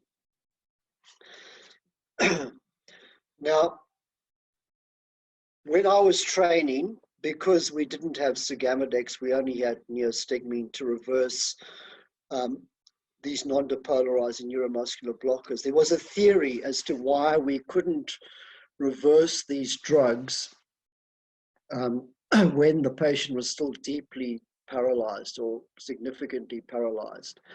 And someone came up with a theory called open channel block, that a normal action potential had opened the channels just as so acetylcholine had been released by a normal action potential, like it can do. You then administer the drug, and when the drug is in very high concentration, it gets into the channel and blocks the channel. Now, I'll show you that this is probably garbage, but I just tell you, just in case someone asks you how non-depolarizing neuromuscular blocker causes an open channel block, just in case there's some old examiner when you eventually go and do your exam. So just so you've got the information, but I think it's absolute nonsense, and I'll tell you why. So there are 2 big groups. They're the aminosteroids. Now, these need hepatic metabolism and biliary excretion, so they need organs to be working. Some of them have active metabolites which are excreted renally. And the other big thing that you've got to remember about them is that they have minimal histamine release. The other group is the benzyl isoquinoloniums, which are organ independent. They rely on other mechanisms to be metabolized. They don't need a working liver, efficient working liver or kidney. They usually don't have active metabolites, but the big thing with them is they release a lot of histamine, which in elective situations is not a problem, but in emergency anesthesia, it can be an issue. So let's talk about the aminosteroids. I'm going to talk about three. The most popular one at the moment is rocuronium. Now, all these drugs, all these non-depolarizers that I'm talking about now, when I say they've got an intermediate duration of action, that means in the 30 to 45 minute period after a standard single dose, they will return to 25% of the baseline twitch height, which means that there'll be 3 of the 4 twitches of the train of 4 will be present, which usually means you can reverse them if the case is finished, or if there's ongoing surgery, the surgeon might ask you to top up your muscle relaxant. So the big thing about rocuronium is its rapid onset time. When I trained, initially, if you wanted a rapid onset muscle relaxant, it was sucks or nothing. Its intubating dose is 0.6 milligrams per kilo. But the other important thing now, if you double that dose to 1.2 milligrams per kilo, you can intubate at 60 seconds, which basically means that you can compete with sucks for rapid sequence induction, where you might want to secure the airway quickly because of the risk of aspiration. But remember, if you double the principal dose, you're going to double the duration of action until 25% of the baseline twitch height, or the 3 twitches of the train of 4 come back. So instead of in 30 to 45 minutes, it might be 60 to 90 minutes. You've got to remember that because of the way we reverse these drugs. It doesn't have any active metabolites. It's excreted in the bile, but this excretion might be prolonged in end-stage liver disease, so Child-Pugh-C. It also has the highest instance of anaphylactic or anaphylactoid reactions out of the non-depolarizing neuromuscular blockers. It's cardiovascular stable, but if you use very high doses, it can be vagolytic, so produce some tachycardia, and it doesn't release much histamine. Now, vecuronium is the other aminosteroid of intermediate duration. Now, it's a much more potent drug, so it's a much smaller dose, 0.1 milligrams per kilo, and consequently, the onset time is much slower. So this has implications for us when we choose a muscle relaxant. It's unstable in solution, so it's supplied as a powder. You have to mix it with water just before you use it. The important thing about vecuronium is it has an active metabolite with 80% potency of the parent molecule when it's metabolized in the liver. This active metabolite has a short half-life, but it has the potential to accumulate with prolonged administration and with a patient with significant renal impairment. Luckily, this active metabolite is also mopped up by sugammadex, like the parent molecule. So the 40% is metabolized in the liver, 20% excreted unchanged in the bile, and the other 40% is renally excreted. Now, there are numerous papers, and I think this gets asked, or numerous case studies and I think this gets asked in the MCQ, that if you use a standard single dose of vecuronium in a patient with significant end-stage kidney disease, you don't get prolongation of its duration. The 3 twitches will still come back at about 45 minutes. But if you use vecuronium infusions or multiple top-up doses for long cases, then the elimination half-life is prolonged in the patients with significant hepatorenal impairment. So you have to be careful if you're using vecuronium in a long 3-4 hour case. In the last hour of the case, be very careful about keep on giving more vecuronium, because remember that some of it is going to be metabolized. Some of the drug you've given half an hour ago is going to be metabolized, and the metabolite is active, has got some activity. And so you can overdo the vecuronium, get to a situation where there's very few twitches or zero twitches at the end of the surgery. And then obviously you can still go to sugammadex to reverse it, but that is a more expensive option. Vecuronium is very cardiovascular stable, and it's a zero histamine release drug. It has a low anaphylaxis potential or instance as well. So it is quite a popular drug as well.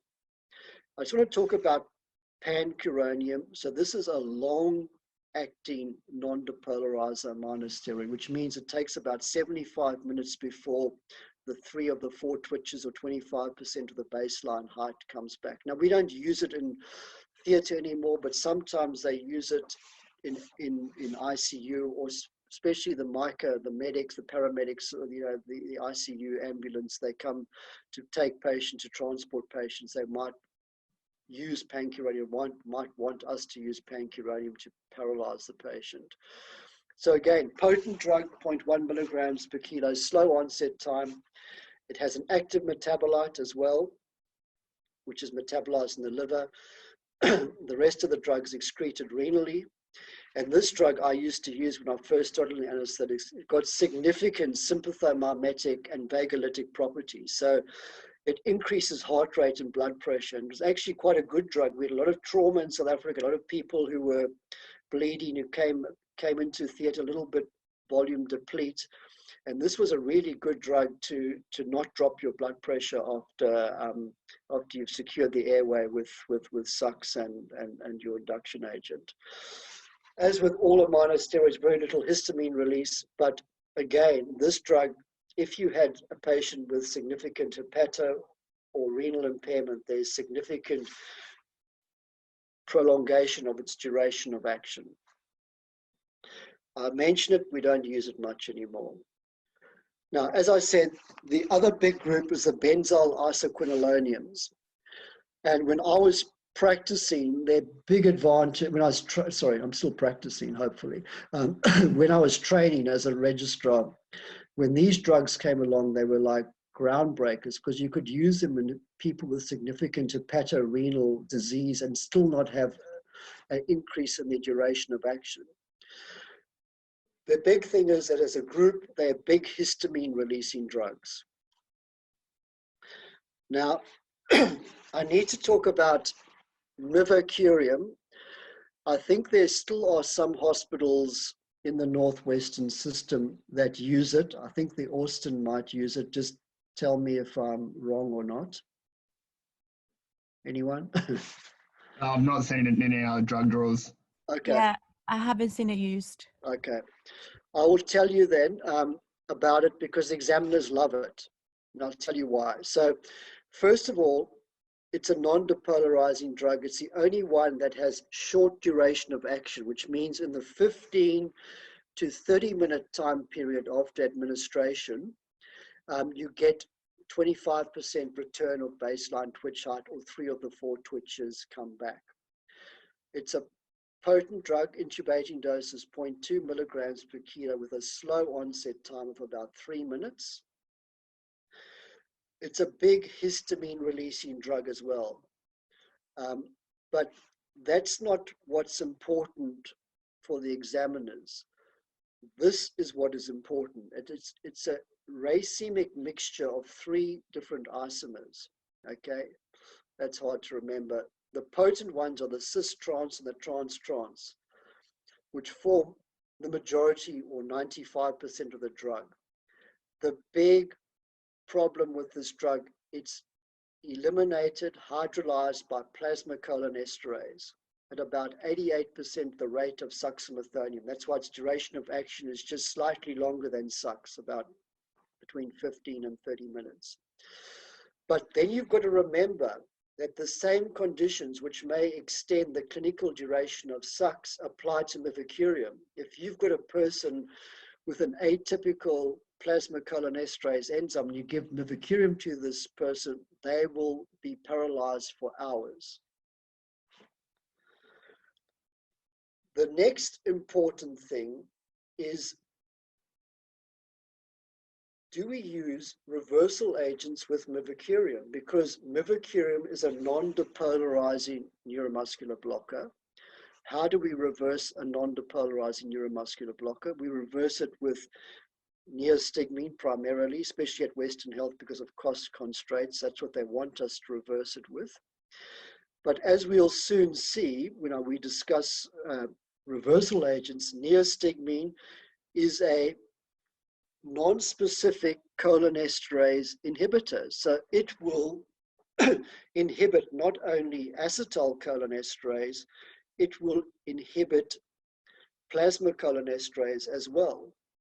I mean, when I was training in the old consultants in South Africa, they used to tell me, because they only had sucks and they didn't want to give more than 5 milligrams per kilo of sucks because then the drug wouldn't be metabolized. They used to give small doses of neostigmine, and that would make their sucks last 2 or 3 times longer because neostigmine would inhibit the plasmacholinesterase enzyme. And if you look in the journals in the 60s and 70s, you'll see studies that actually reported this.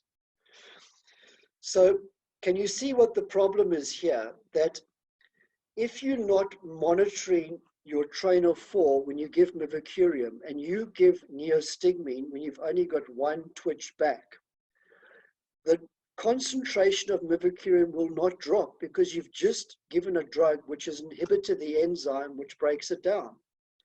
And therefore you'll be permanently in a state of incomplete reversal of your muscle relaxation. So that's why some people recommended just wait for half an hour, let the mervicurium be completely broken down and metabolized, and don't, like with succinylcholine, don't use a reversal agent. Obviously, if you're a careful anesthetic registrar and you make sure that 3 or 4 of the twitches come back, and you then administer neostigmine, by definition, the neostigmine should raise the level of concentration higher, raise the level of acetylcholine higher than the level of the drug, because we know when 3 of the 4 twitches are back, acetylcholine, increase in acetylcholine levels will overcome the block that's still left behind by the non-depolarizer, and normal full reversal will take place. Now, is there anyone that's not quite understanding this? Because usually when I give this talk, I've got to draw on a piece of paper and show them what I'm talking about.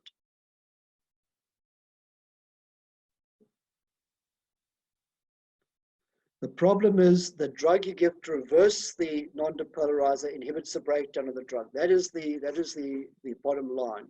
Whereas all other drugs that we reverse with neostigmine, they have been metabolized by different mechanisms, the aminosteroids by the liver and the benzyl isoquinolinons by Hofmann degradation and plasma esterase. So even if you give the neostigmine before 3 of the twitches have come back, as long as you keep the patient asleep and breathe for them, the drug, the muscle relaxant, the level will still keep going down with time because the liver's kicking in, the Hofmann degradation is kicking in. It doesn't kick in when you give neostigmine to a person with mervicurium because you're inhibiting the main pathway for its metabolism.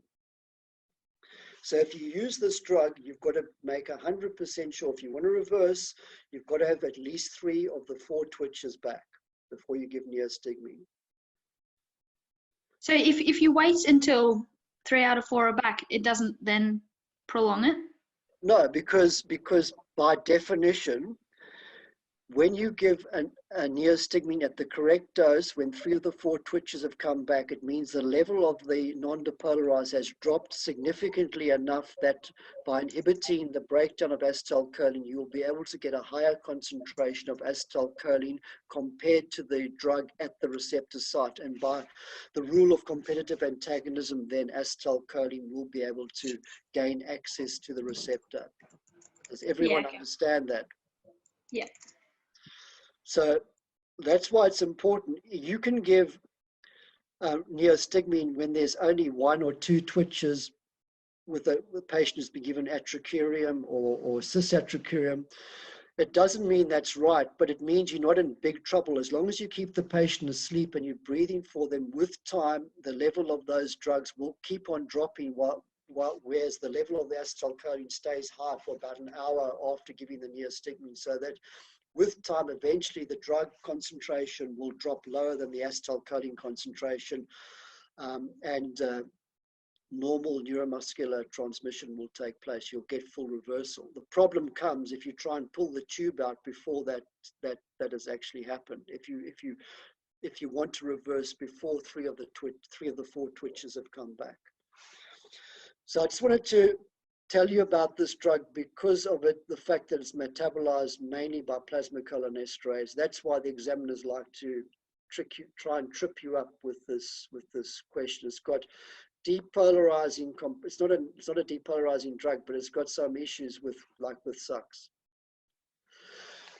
Okay, atracurium, again, this is a benzyl isoquinolonium, so intermediate duration of action. So in the 30 to 45 minute time frame, the three of the four twitches come back.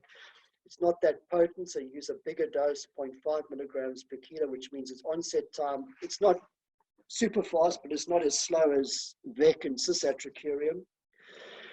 Remember, it's one of the big histamine releasing drugs.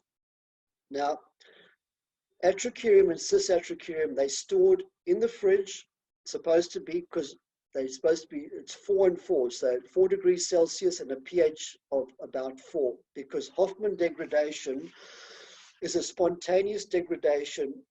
As you inject a drug which is cold and is with an acidic pH, as it gets exposed to blood, within 30 to 45 minutes will be spontaneous degradation as it's exposed to a higher temperature and a higher pH, and that's what Hoffman degradation is. So about 45% of metabolism of this drug is under Hoffman degradation. Now, when I was training as well, we used to run atracurium infusions in ICU. We don't do that anymore, but just be careful because the metabolite of Hoffman degradation is laudanosine, which is a leptogenic and high concentration. So if you're using a lot of atracurium over a long period of time, you can have problems with this metabolite. The other 45% is under ester hydrolysis by non-specific plasma esterases. And paradoxically, these enzymes work better in acidotic conditions, which is unusual because most enzymes do not. Obviously, if you've got a patient who's hypothermic and very acidemic, the Hoffman degradation component of its metabolism is significantly impeded because it needs to be exposed to normothermia and normal pH for the drug to spontaneously degrade. But its big advantage when it first came out is that its metabolism is organ independent, and in the 1990s, it was a big game changer for people with severe renal impairment, especially. The problem came is that we soon realized if you gave a big histamine releasing drug to someone who had lost a lot of blood in the emergency situation, that wasn't the best idea from a pharmacological point of view. So the drug companies, they tweaked atracurium, they made an isomer, and they called it cisatracurium. The big reason is it doesn't release any histamine. It is a much more potent drug, so its dose is 0.1 milligrams per kilo, but consequently, it's got a very slow onset time, which makes it a little bit difficult to use in elective surgery. I mean, you can use it, but you have to be patient. Again, it undergoes Hoffman degradation, so it's need to be stored at a low temperature and a low pH. Remember that in Western health, we take these drugs out of the fridge for a month, so that has the potential that if they're starting off at 20 degrees Celsius and not 4, that they might not last as long as they should. It's cardiovascularly stable. The important point here from an MCQ situation, it undergoes significantly more Hoffman degradation, 77% compared to 45% with atracurium. But we don't have the same problem with laudanosine because the laudanosine metabolite concentration is much less because we're using much smaller doses of cisatracurium, because laudanosine is dependent on the milligrams that you give. So even though more percentage-wise is metabolized to light-adenosine. Because we're only using 6 or 8 milligrams compared to 50 milligrams of atracurium, the total concentration of light-adenosine is significantly less with cis-atracurium compared to atracurium. And that's just a slide from one of the articles which summarize the ED95, the intubating dose as 2 to 3 times the ED95. The onset time, obviously described as the time you administer the drug until there's full suppression of the baseline twitch. And the clinical duration, as I said, this is when there's return to 25% of the baseline twitch height, which is equivalent to 3 of the 4 twitches of the train of 4 being back.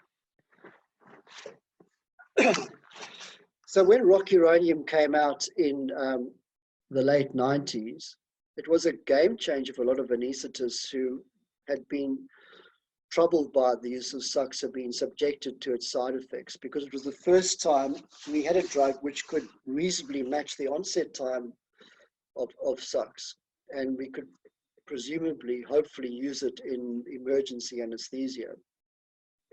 As long as we remember that if we give double the dose, we're going to get double the duration of action before we get the 3 of the 4 twitches back.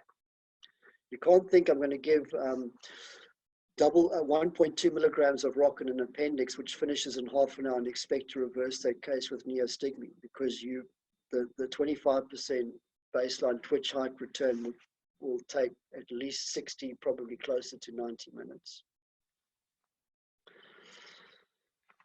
Colin, do you know yeah. Sorry, Colin. Do you know the incidence of anaphylaxis with rock? Yeah, there's a few studies in New Zealand, and it's not as high as SUX, but it is close to it. So as a with the non-depolarizers, rock is probably the next got the next highest instance of anaphylaxis. This becomes very important about which neuromuscular blocker you choose. It depends on the situation you're in, obviously. It depends on how quickly you need the drug to work, paralysis to occur, and that is associated with how difficult do you think it's going to be to bag mask this patient. Because remember, there's numerous work to show that it's much easier to bag mask ventilate a patient that's fully paralyzed compared to a patient that is not, that is partially paralyzed. How long do you think the surgeon might be? Will surgery require ongoing depth of muscle relaxation? So unfortunately in 2020, the immunosteroids and the benzyl isoquinoline are not equal, because if you're doing a big abdominal operation or thoracic operation, and the surgeon's going to require the patient to be deeply paralyzed most of the time, sugammadex only works against the immunosteroids. So you can get really stuck if you use the benzyl isoquinoline and the surgeon says, I need him to re-paralyze, give him more, because I'm battling to do what I need to do. Because you could get stuck at the end of the case having to wait a long period of time before you can safely give the patient neostigmine. We need to think about the anaphylaxis potential. We need to think about histamine release. This is an emergency anesthesia. Obviously, if they've got an allergy band and says, I'm allergic to a muscle relaxant, don't give it. And I just wanted to give you some advice here, that if one neuromuscular blocker will suffice, then don't use 2 on the same patient. Okay, this is also life advice. You know, if you've got one partner, don't get another one until you finish the relationship with the first one. You'll get yourself into big trouble. The same thing as when I see a registrar, I use rocuronium, maybe I should use a bit of VEC in this case. The answer is no. If you want to use VEC, you wake this patient up and you can try VEC on the next patient, basically. And I wanted to talk about the combination of neuromuscular blockers, because there are situations where we have to use succinylcholine, when we're especially worried about regurgitation, aspiration, and we want to secure the airway quickly, but obviously the operation might be an hour or 2 hours, and the sucks usually only last for 10 minutes. So we have to add a non-depolarizer to the sucks. Just to make this point first, as I say, with these two M&M cases we get every year, if you administer sucks, never give a non-depolarizing muscle relaxant until there is some indication that the sucks is starting to be metabolized, either on your nerve stimulator or the patient. You can see they're making breathing movements with their diaphragm or something. Because if you follow that principle, you'll never get yourself into trouble. We are all going to get a sucks apnea. It can often only be 1 to 2 hours, which is often not a problem. We compound it by giving the non-depolarizer before realizing that the sucks hasn't been metabolized. That potentiates muscle weakness. And then, of course, we want to reverse the non-depolarizer with neostigmine. When we find they haven't reversed properly, we give a second dose of neostigmine, not realizing that the problem is that they've got a sucks apnea, and the neostigmine, the double dose of neostigmine, is inhibiting and a plasmacolinesterase enzyme, which is not working very efficiently. So the sympathetic nervous system is so important in maintaining arterial blood pressure. You can get up to 25% of blood loss, and you can maintain your arterial blood pressure, which is very important to perfuse vital organs, although your cardiac output might be a bit lower. But if you want to take away the effects of the sympathetic nervous system, this is what happens. Someone who's got an incompetent sympathetic nervous system, like an autonomic neuropathy, but I see registrars doing it by doing a pharmacological sympathectomy. Now look what happens when you lose 25% of your blood volume. Your blood pressure is about 50% of what it would be. So you take a person from 100 systolic to 50 systolic. We just had a case in the last M&M where a person had lost a huge amount of blood with bleeding varices.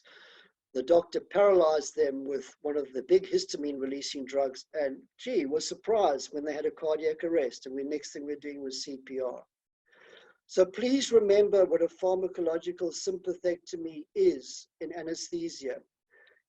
I call it a pharmacological sympathectomy because there are 4 big drugs that are histamine releasing drugs. If you use it in this situation with significant blood loss, you will get yourself into a huge amount of problems, and the patient may actually even arrest.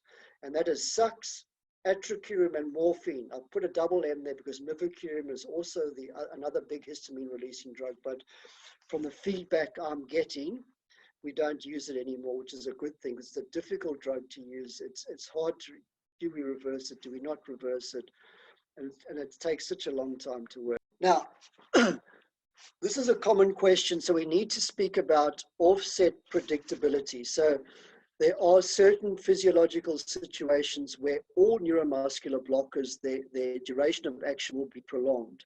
So if they ask you about sucks, you have to mention those specific ones, like I said, the suck, the atypical acetylcholinesterase enzyme, the people with liver disease, etc., etc. But you also have to mention these general principles, which I just want to go through pretty quickly. So obviously, extremes of age, neonates and immature neuromuscular junction, geriatric patients have a degenerative neuromuscular junction. They've got a lot of underlying muscle weakness, and often they have decreased clearance of drugs and volume of distribution and low albumin levels, so there's more active drug, and they often have increased sensitivity to all drugs. So please remember that. Obviously, diseases of the liver and the kidney. So you need the kidney to eliminate either parent drug or active metabolites, and you need the liver to metabolize the drugs. And also with plasma or acetylcholinesterase, it's a synthetic function of the liver, and that's why with severe chronic end-stage liver disease we can get a problem with duration of action of succinylcholine and with mervicurium, etc. Remember, people with a low basal metabolic rate, that's why we don't electively put someone to sleep who's hypothyroid. they just don't, their metabolic rate is so slow that they just don't get rid of the drugs in a timely fashion. Obviously, anyone who's got pre-existing weakness, either from a neurological or muscle disease process, we have to be very careful, judicious with the dose and monitor these patients very carefully. The one that we can do something about is temperature, trying to keep our patients warm. And there's a quote that says, hypothermia prolongs the duration of a non-depolarizer by 15 minutes for each degree drop in temperature below 36.5. We can often see our temperatures drop to 35 degrees in the first hour of anesthesia if we haven't done significant pre-warming. Electrolytes, they like to ask this in the exam. Hypokalemia, why? Because if your potassium level is low, your resting membrane potential drops dramatically because potassium is an intracellular ion. So instead of being minus 90 millivolts, it might be minus 110. And therefore, it's significantly harder to get to that minus 50 millivolts to cause hit that limit on the resting membrane potential, which opens the receptor and allows the ions to flow in and to get the extra potential propagated from the nerve to the muscle. We know about calcium. It's involved at the pre-terminal nerve ending in terms of releasing acetylcholine, and also with the muscle involved with binding up troponin, alanine, actin, and myosin to interact. So low calcium levels are going to cause problems, and high magnesium levels, because that is a calcium antagonist. Remember, people with low phosphate levels are also associated with muscle weakness. So although they might not have a neurological or muscle disease, low phosphate levels often mean muscle weakness. Acidemia is not good, because acidemia usually means that your organs which metabolize and excrete drugs do not work as efficiently. And then we've got a whole lot of drugs which I've tried to give you a little bit of information about the local anesthetics with the sodium channels. And there's some antibiotics which can cause problems with the acetylcholine and receptor interaction. Dantrolene works at the muscle level. Obviously, calcium channel blockers work against calcium. And we'll go through these closed channel blocks and open channel blocks just now. But with desensitization, which I'm going to talk about now, it's the volatile anesthetics that usually are the most problem causing with prolonging the duration of a neuromuscular blocker.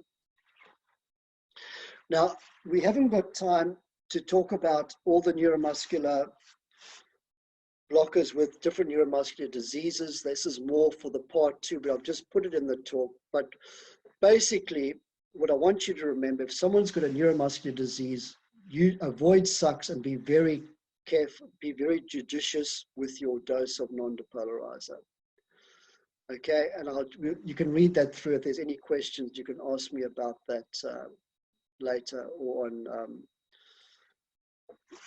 on email. Now, so what do we do to try and make sure that our non-depolarizer doesn't, or our neuromuscular blocker doesn't last longer than when we want it to? So obviously, don't choose pancuronium for an appendicectomy. Keep the patient warm, avoid acidosis, maintain an adequate cardiac output or blood pressure. But what is very important is that the volatile agents desensitize the acetylcholine receptor reaction. So even though there is acetylcholine and there's a receptor in the resting state, the volatile agents just make this reaction very, very slow and inefficient. The worst volatile is desflurane, then SIBO, then ISO, then halothane. Okay, so if you've got a short case where you think, the surgeon might finish before 3 of my 4 twitches come back. I work at Western Health. They cash strapped. We don't want to use sugammadex left, right, and center.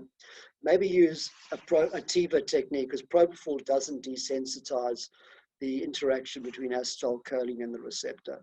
Quickly talk about factors which decrease the duration of a non-depolarizing neuromuscular blockers. That means they work for a shorter time than what you expect. And these are diseases which cause upregulation of this reaction between the neurotransmitter and the receptor, usually because no normal neuromuscular transmission is taking place, like in myotonia, spastic paresis.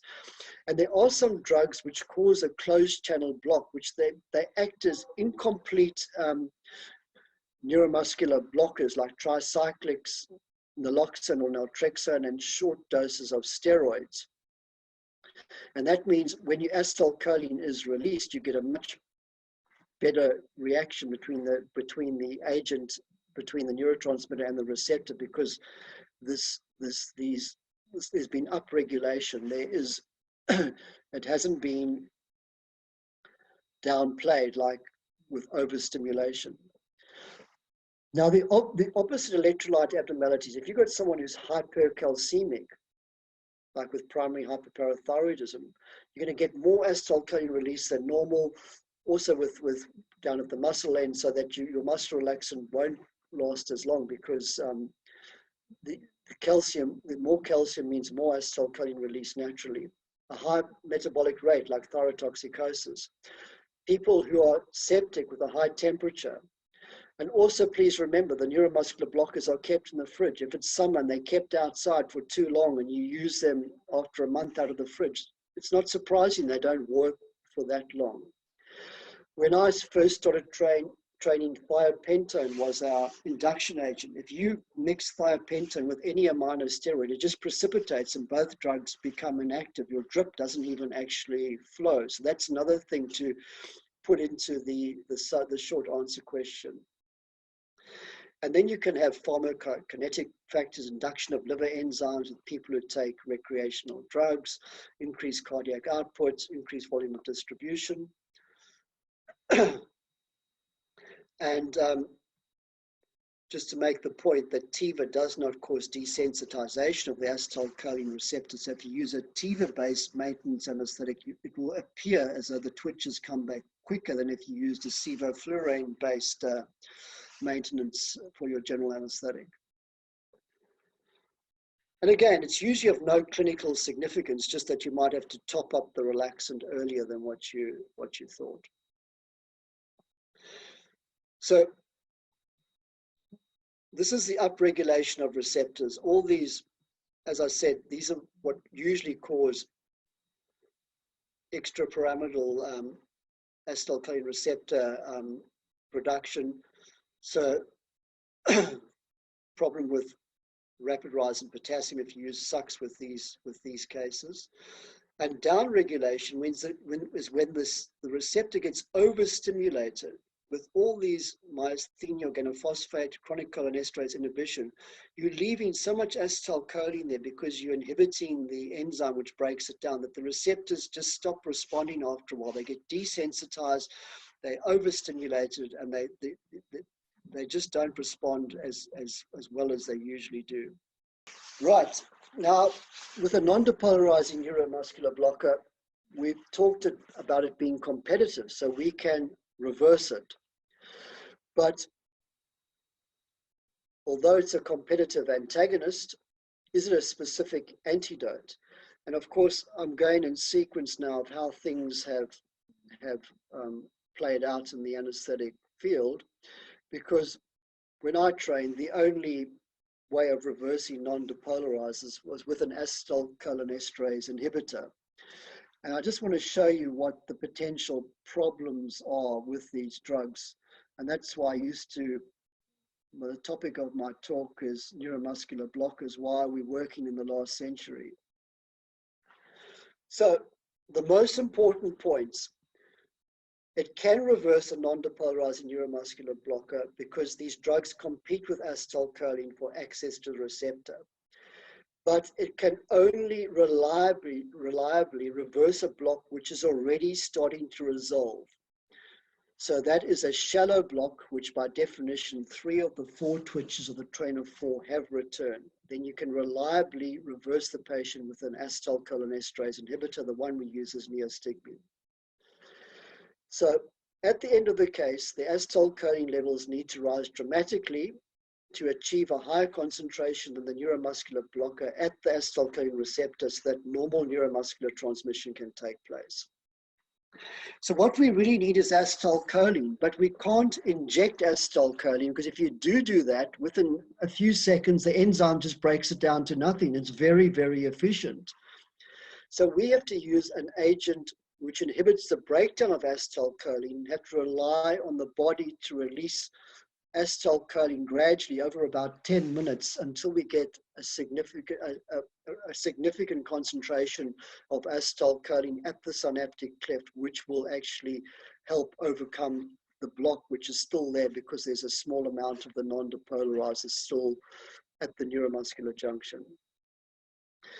But what you have to remember is that acetylcholine is not only the neurotransmitter at the nicotinic receptors of the neuromuscular junction, which is what we want to increase, but it's also the neurotransmitter in the parasympathetic component of the autonomic nervous system. So we get all these unwanted effects, like salivation, lacrimation, urination, defecation, bradycardia, bronchospasm, etc. And this means we have to administer a second drug to overcome the side effects of the parasympathetic component of this buildup of acetylcholine. And then, as I've mentioned many times before, these acetylcholinesterase inhibitors are not specific for acetylcholine. They inhibit all cholinesterases, including plasmacholinesterase, producing a whole host of implications for other drugs administered during the general anesthetic. As I told you, in the 60s and the 70s, used a bit of sucks, the surgeon carried on, you didn't have a non-depolarizer, give them a bit of neostigmine, your sucks will last much longer. Not specific, the acetylcholinesterase inhibitors.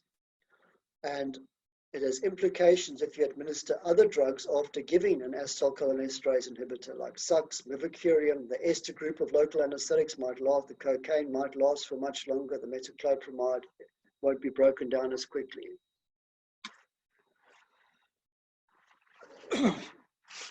So we're going to talk in detail about neostigmine because this is a drug that's not well understood and can still get asked in the exam. Because remember, a lot of the examiners are old. They know a lot about neostigmine. So it inhibits the acetylcholinesterase enzyme by direct binding. It simulates acetylcholine. So it's like an acetylcholine-acetylcholinesterase reaction. It forms a stable complex which undergoes a slow rate of hydrolysis. So that's a very important thing because it's reliable. It's a reliable reaction. It doesn't just unbind. So it's a predictable or time-dependent inhibition of acetylcholinesterase. And it works at the esteratic site. The problem, as I said, it inhibits all cholinesterases, and it also causes an increase in acetylcholine at the parasympathetic component of the autonomic nervous system. It's a quaternary ammonium compound. Quaternary means large. It doesn't cross membrane barriers, like the blood-brain barrier. Onset time measure, remember, about 7 to 10 minutes, lasts for about 77 to 90 minutes. And the dose, which we have to talk about. Now, that is anything between 20 and 70 mics per kilo.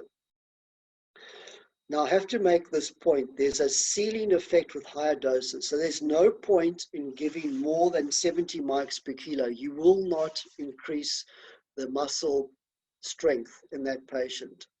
And you have the potential to worsen muscle weakness. The same way that organophosphates and sarin gas can cause significant muscle weakness if you overdose a patient with neostigmine. So the recommended dose when the train of 4 is 3 is 50 mics per kilo, and work on the lean body weight. If the person's 160 kilos and they're 5 foot tall, you don't work on 160 kilos, you work on about 60 kilos. It's a histamine releasing drug, metabolized half in the liver and half in the kidney. Now this becomes a very important slide, especially working at Western Health, because I came from a background where the nerve stimulator was mandatory if you used a muscle relaxant. I think in Australia and New Zealand now, that it is mandatory, although a lot of people don't use it. And this is the way you would describe a block.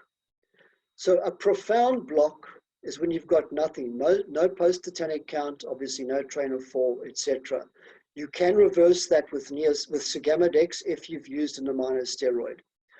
A deep block, which usually happens 15 minutes after giving the muscle relaxant, is when the post-tetanic count starts coming back. And obviously we're going to go through all these at the end of the talk when we talk about the nerve stimulator, but there's still no twitches on the train of fall. Again, the only reliable way to reverse that block is with sugammadex. The dose there is 4 milligrams per kilo. A moderate block is when you start getting some of the twitches back on the train of fall. But again, the drug concentration is still too high to safely use neostigmine to overcome this block. Because remember, there's a ceiling effect. Once you've used more than 70 mics per kilo, you do not get an increase in muscle power. So the drug of choice here would be sugammadex 2 milligrams per kilo, as long as you've used an aminosteroid. Once we get into a shallow or a minimal block, which means at least 3 of the train of 4 twitches are back, we use a neostigmine dose when there's 3 twitches or the 4th twitch height is less than 40%, the T4, T1 ratio is less than 40%, the dose is usually 50 mics per kilo. If you don't hit target, you can up it to 70 mics per kilo of lean body weight. Usually, no one would ever use more than 2 amps of neostigmine, a total dose of 5 milligrams. When you, in the next situation, a minimal block where you've got 4 twitches and the 4th twitch is more than 40% height of the first twitch, but it hasn't hit the 90%, which is the target to show that you've got full return of muscle power, you can use a much smaller dose of neostigmine, 20 to 30 mics per kilo. Obviously, sugammadex at small doses will work against these sort of blocks, but it's expensive and it's not encouraged to be used unless sugammadex is the only drug that you use at your institution. And of course, currently, if you get full recovery, the T4, T1 ratio of greater than 90%, it's not recommended that you give any reversal agent. We'll go through, there is controversy in this sphere, and I'll go through why there is controversy. Okay, let's talk about neostigmine. Now, there were lots of studies in the 50s, 60s, and 70s, which showed if you gave neostigmine on its own, you got a depolarizing neuromuscular block, just like a Sachs block, because you trap a lot of the receptors in the depolarized state. You've inhibited the enzyme which breaks it down so that you start getting a depolarizing block. And so a chap in Sydney did this study again, just to bring it back to our attention. He gave small amounts of neostigmine to awake volunteers and measured muscle power, muscle strength, etc. And the same thing happened as in the old studies 50 years ago. The muscles that were most affected were the genioglossus, which is involved with airway dilatation, the upper esophageal sphincter, which is involved with airway protection, and the pharyngeal muscles, which enable us to swallow in an efficient manner. And the glycopyrrolate did not inhibit the GIT muscarinic effects of neostigmine. So that was an interesting thing. So these people got 2.5 milligrams up front with some glycopyrrolate, and then they were supposed to get a second dose about an hour later. Most of them refused the second dose. They were nauseous, vomited, had to rush to the loo to empty their bladder and bowels, etc. So this is again another point which was made 50 or 60 years ago. If you've got some of your acetylcholine receptors are occupied by a non-depolarizing neuromuscular blocker, then your neostigmine is a good thing because you're starting getting competitive antagonism between the drug and the excess acetylcholine. But if you have no neuromuscular blocker left there, like if you've given a single dose and 4 hours has elapsed, the drug is completely metabolized, and you decide, oh, I won't monitor, I'll just give neostigmine anyway, you could produce this problem with a depolarizing block and muscle weakness. And in the old days, they knew this. If they had a problem with neostigmine, they'd give neostigmine, get a depolarizing block. The way they got out of it was giving a small dose of curare or galamine, things that are so far in the past that we've forgotten about them. Why do we have to talk about them? Because we are in a situation where we are cost constrained, and we've now got a drug that can completely remove the non-depolarizing muscle relaxant from the neuromuscular junction, completely removed. So we're talking now about neostigmine and sugammadex. And remember my rule, if you can, it's much preferable to use one drug for reversal than to use two. The problem comes with cost. So we're near the end of the case. We've got 2 twitches back. I should be all right. I'll give neostigmine. You give your neostigmine, you get up to 70 mics per kilo, and guess what?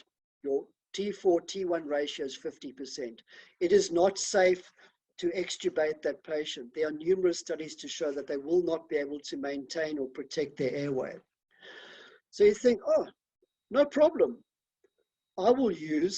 I'll get 200 milligrams of sugammadex, whack it in, take away the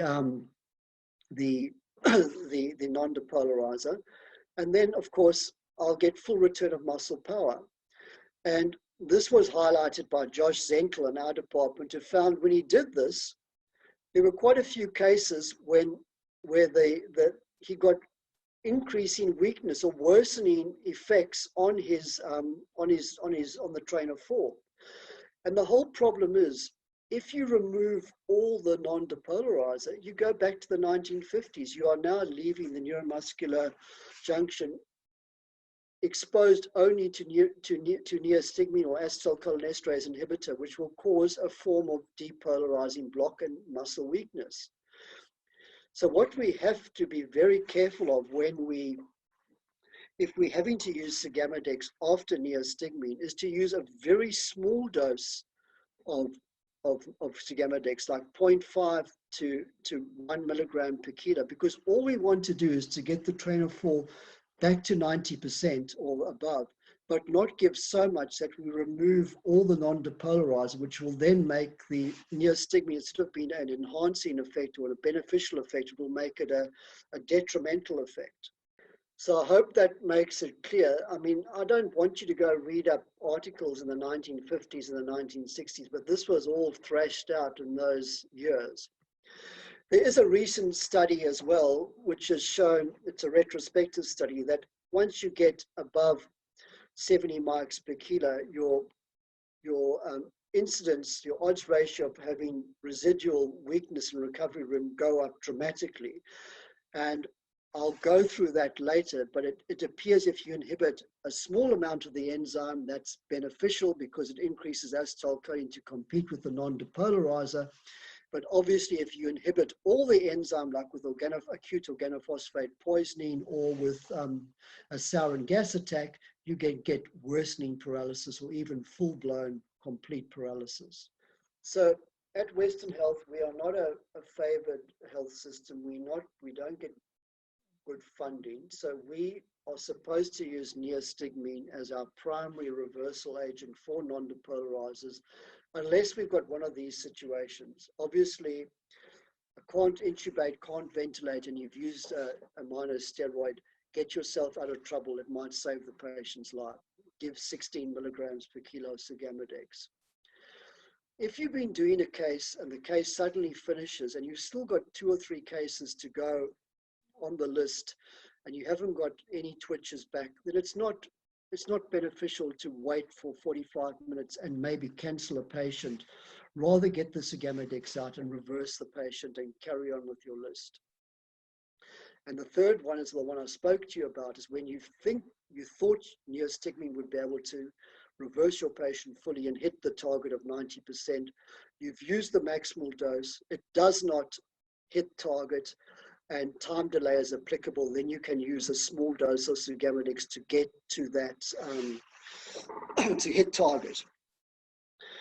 Remember, TIVA is a great benefit to you.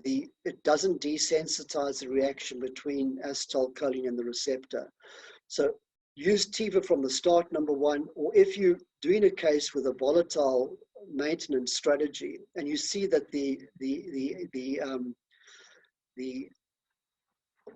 surgery is going to finish fairly quickly, then change from a volatile base to a TIVA anesthetic. Now, I want to talk to you about this target, okay? And it's all about this margin of safety. Again, if you're going for a good mark, they're going to talk to you about this. So remember the margin of safety, that 75% of the receptors have to be occupied before the baseline twitch height starts decreasing. But at the end of the operation, the same thing can happen. You can get full return of muscle power as indicated by our trainer-4 ratio of 90% and still have 75% of the receptors occupied by the drug. And this has caused much debate across the Atlantic in anesthesia circles. And there have been quite a few studies recently arguing backwards and forwards, where some people have administered some neostigmine, a smaller dose of neostigmine, once they've got spontaneous return to that full recovery situation of a T4, T1 ratio of 90%. And they say they've had no objective evidence of neostigmine making the patient worse. And that's probably because there's still a lot of the receptors occupied by the drug. So someone else said, let's look at time. So there's another study where they administered neostigmine after they hit target, which in those days in 1995 was only 70%, a T4, T1 ratio of 70%. And he gave small doses of neostigmine at 1, 2, 3, and 4 hours. And it was only at 4 hours that the T4, T1 ratio decreased. So you can think of it like this logically, that even though you might spontaneously get a return of a T4, T1 ratio of 90% after 2 to 3 hours after a single dose of a non-depolarizer, that even at that stage, a significant proportion of your receptors might still be occupied by the drug because of the margin of safety. And that's why some people insist on giving small doses of neostigmine in the first hour after full return of muscle power. But certainly once you get to the 3 to 4 hour mark, probably in a normal patient, all your drug is being metabolized, all your non-depolarizer. And if you give unopposed neostigmine, as Kent has just shown a couple of years ago, you're going to get yourself into trouble by exposing the neuromuscular junction to unopposed neostigmine, which causes a depolarizing type block, just like a SUX type block.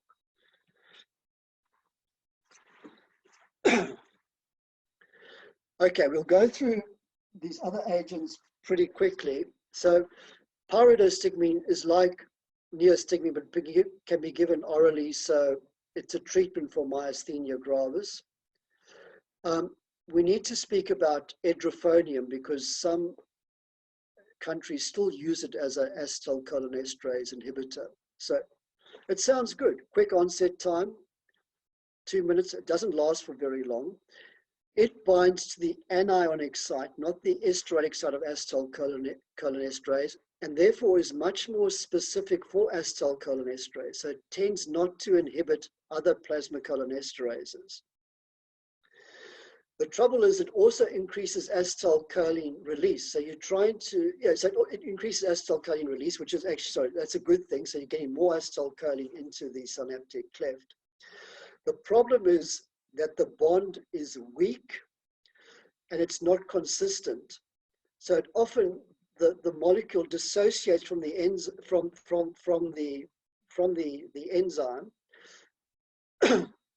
and the enzyme suddenly is no longer is no longer affected. It returns to full function, breaks down the acetylcholine. The acetylcholine level drops right down. And you've still got non-depolarizer left behind. So that's why usually we don't use it as a first-line agent, because of the inconsistent inhibition of the acetylcholinesterase enzyme. It has the potential, just for no rhyme or reason, to unbind from the enzyme, leaving the enzyme at full activity again. The enzyme's very efficient, and suddenly your acetylcholine level plummets and there's still drug left behind, and the person becomes re-paralyzed in the recovery room. Now, just a little bit about myasthenia, because it helps us understand about cholinergic crises and things like that. So there's an antibody to the acetylcholine receptors, so the acetylcholine, they start becoming weak, and the way that you treat myasthenia gravis is like reversing a non-depolarizing neuromuscular blocker. You give an acetylcholinesterase inhibitor called pyridostigmine, and that increases the amount of acetylcholine at the synaptic cleft, and the people start regaining their muscle power. And that is great for about 6 months. But as we know, because of desensitization, if you start leaving the receptor chronically exposed to the neurotransmitter or the agonist, the receptor gets lazy and stops responding. So these people come back to the endocrine clinic and they say, I'm not as good as I was, I'm starting to get double vision, feel a bit weak, etc.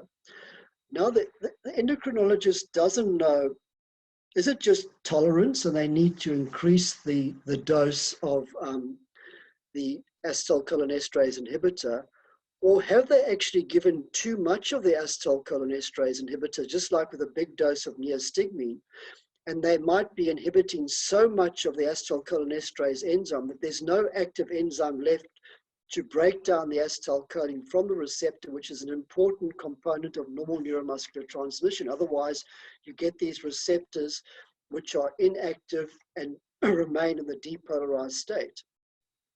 So they give a small injection of edrophonium, and this is basically a test to decide whether they've got a cholinergic crisis.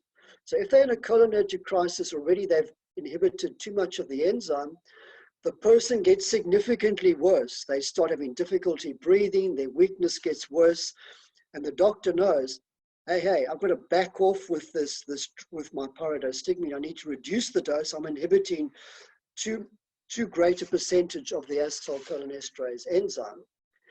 So they need to have a bag mask, oxygen, etc. around when they do that test.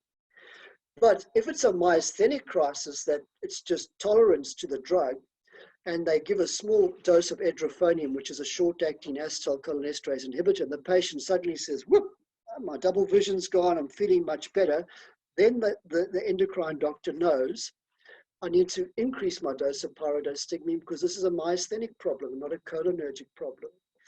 The only reason why I talk about this is because of the problem of neostigmine in big doses, that it can actually make muscle power. It can actually, in small doses, it increases muscle power, it plateaus off at about 70 mics per kilo. Anything more than that has potential to worsen muscle power and increase muscle weakness. Okay, just two other uncommon acetylcholinesterase. Physostigmine, whenever you see tertiary and not quaternary slender molecules cross the blood-brain barrier, they can treat glaucoma, but it's usually used for overdoses of atropine or tricyclic antidepressants. And this you'll see sometimes might need to be used in the anesthetic recovery room if you've used atropine on a very old patient. And then we've got a cothiopate, which is a treatment of glaucoma, which is a very potent inhibitor of acetylcholinesterase, but obviously it's used in very minute quantities.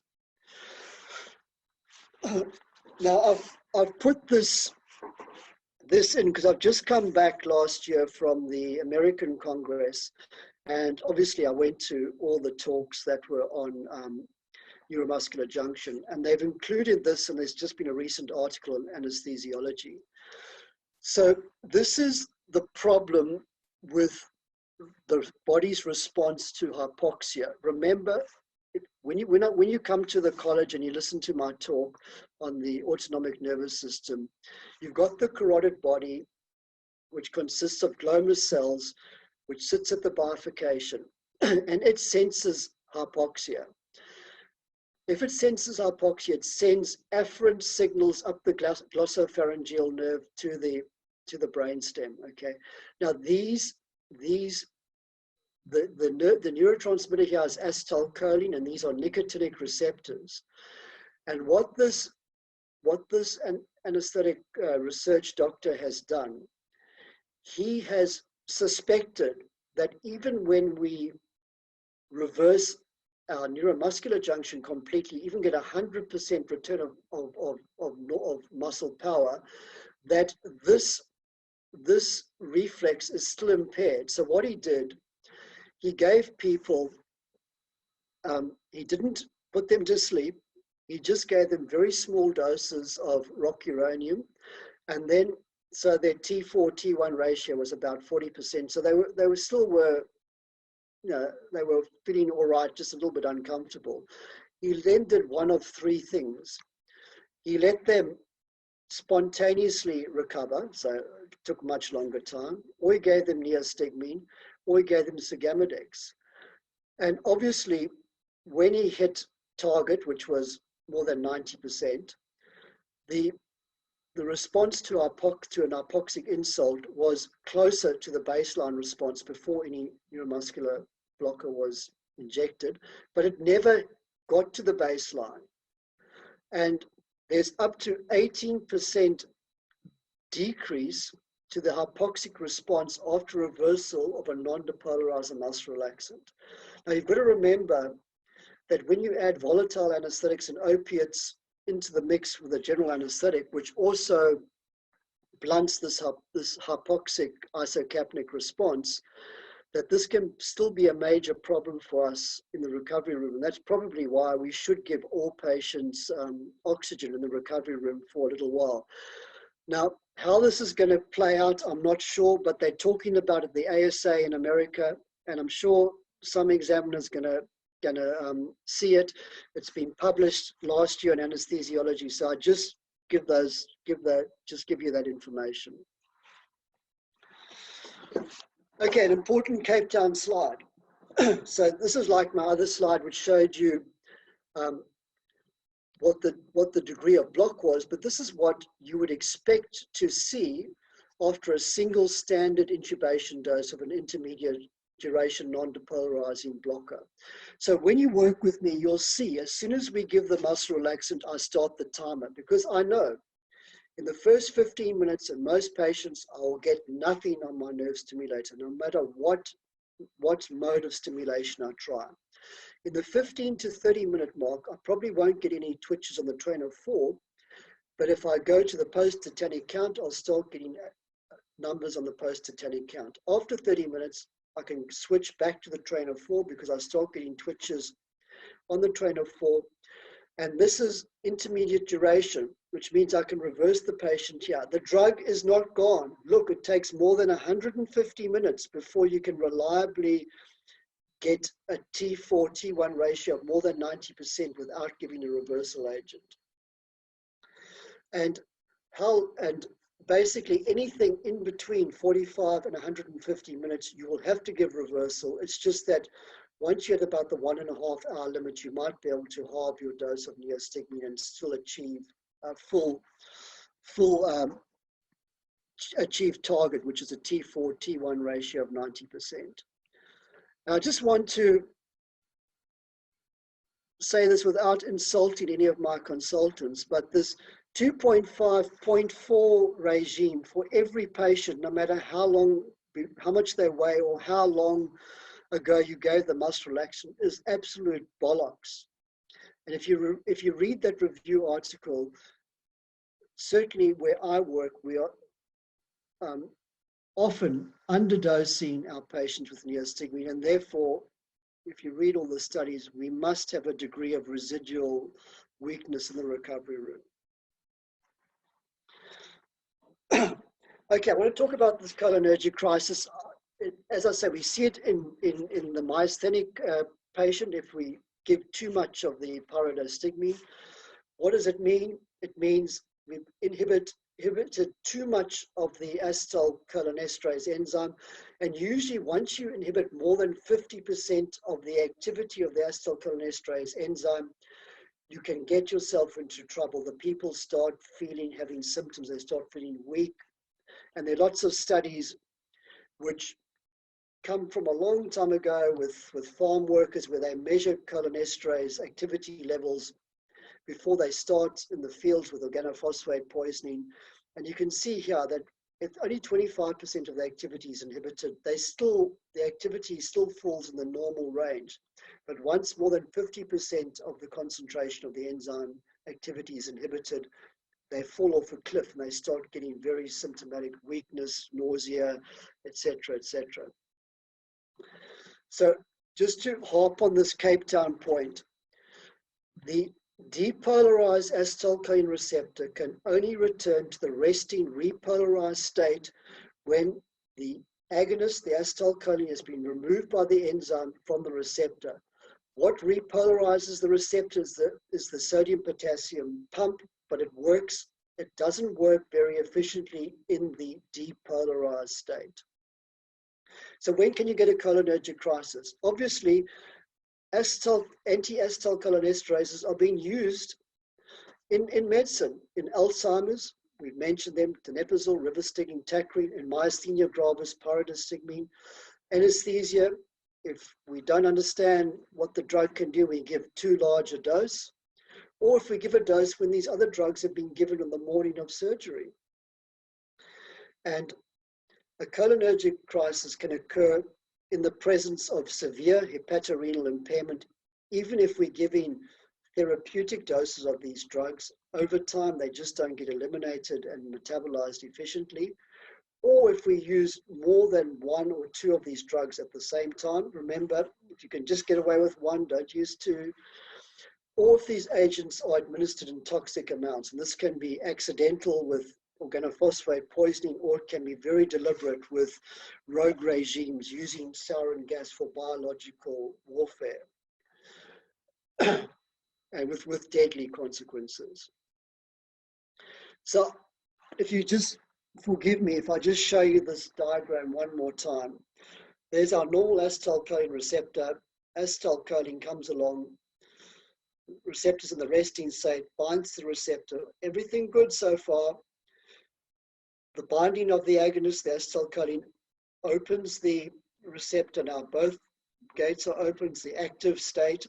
You get a flow of potassium out and sodium in. But the next problem is that now this receptor is in the depolarized, locked state, where it's very difficult for the sodium-potassium pump to restore the resting membrane potential while the acetylcholine is bound to the receptor. And so if you've got no enzyme, because what normally would happen is that the acetylcholinesterase would break down the acetylcholine, and the receptor goes from the depolarized state back to the resting repolarized state. The sodium-potassium pump can efficiently work.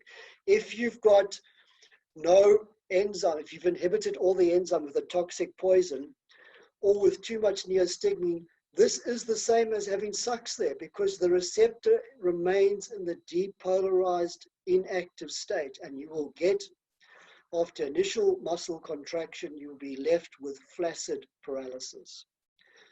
I just want to try and make that point because it's not well put in the books.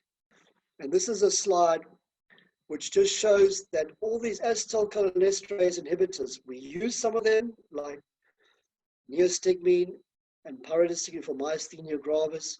In the right doses, the only side effects we get are the parasympathomimetic side effects of bradycardia, hypersecretion, bronchoconstriction, and the sludge syndrome. But if you use them in overdoses or with these organophosphate poisoning or these nerve gases poisoning, you get this depolarizing block, which leads to flaccid lethal paralysis. If they don't die from paralysis, they die from bradycardic asystolic arrest usually. Remember, these drugs are all in the same group, and that's the reason why we can't use 25 milligrams of neostigmine to overcome a very deep block, because we might inhibit all the enzyme, which will increase the level of acetylcholine, which say, hey, I've got more acetylcholine than the drug at the synaptic cleft. But if you inhibit 100% of the enzyme, you lock all the receptors in the depolarized inactive state, leading to flaccid, potentially lethal paralysis. Why were we not happy with neostigmine? Because it's not a true competitive antagonist. It can only speed up the return of muscle power once significant spontaneous degradation of the molecule has occurred, of the drug has occurred, the block starting to resolve. It works indirectly, and it requires a second agent to counteract the unwanted parasympathomimetic side effects.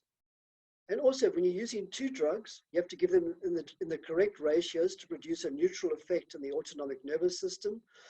And they must both have a similar pharmacokinetic profile. It's no good if one's metabolized in the kidney and other one's metabolized in the liver, and you've got someone with liver disease, then they're not going to match each other up, because you want the same onset time, the same offset time.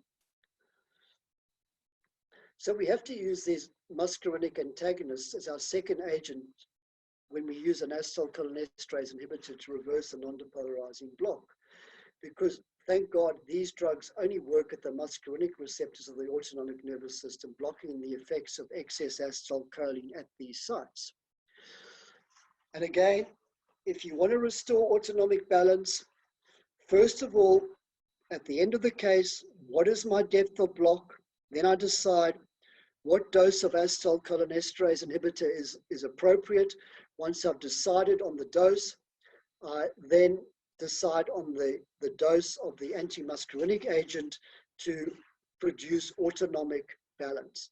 So with neostigmine, the green means that the best matching drug in onset and offset time is glycopyrrolate, and the ratio is 5 neostigmine molecules to 1 glycopyrrolate molecule will leave the autonomic nervous system in a state of balance. With edrophonium, it's the best matchup is atropine, because it works very quickly and doesn't last that long, and it's a 50-to-1 ratio. So for every 50 milligrams of edrophonium I should use 1 milligram of atropine. Now, just quickly about atropine, a tertiary amine. Tertiary amine should ring a bell, crosses membranes easily. Quick onset time, doesn't last for too long. Just a few points about it. It can cause a paradoxical bradycardia because it crosses the blood-brain barrier, and acetylcholine is involved as a neurotransmitter in the central parts of the sympathetic nervous system, especially if you use a small dose. So initially it can cause a paradoxical bradycardia, but then the peripheral effect becomes dominant. You get a sustained tachycardia when used in the recommended ratio with neostigmine, because it has a greater effect at the heart than it has at other organ systems. It can produce the central anticholinergic syndrome. Tertiary amine crosses the blood-brain barrier.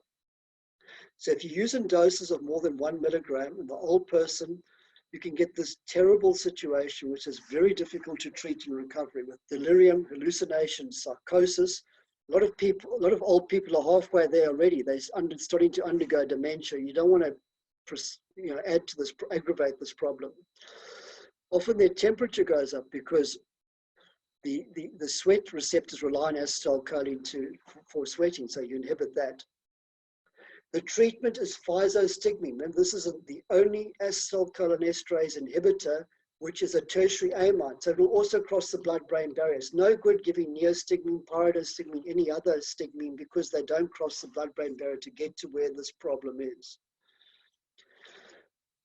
Glycopyrrolate, quaternary, big molecule, doesn't cross the blood-brain barrier. Onset time, 10 minutes, lasts for longer.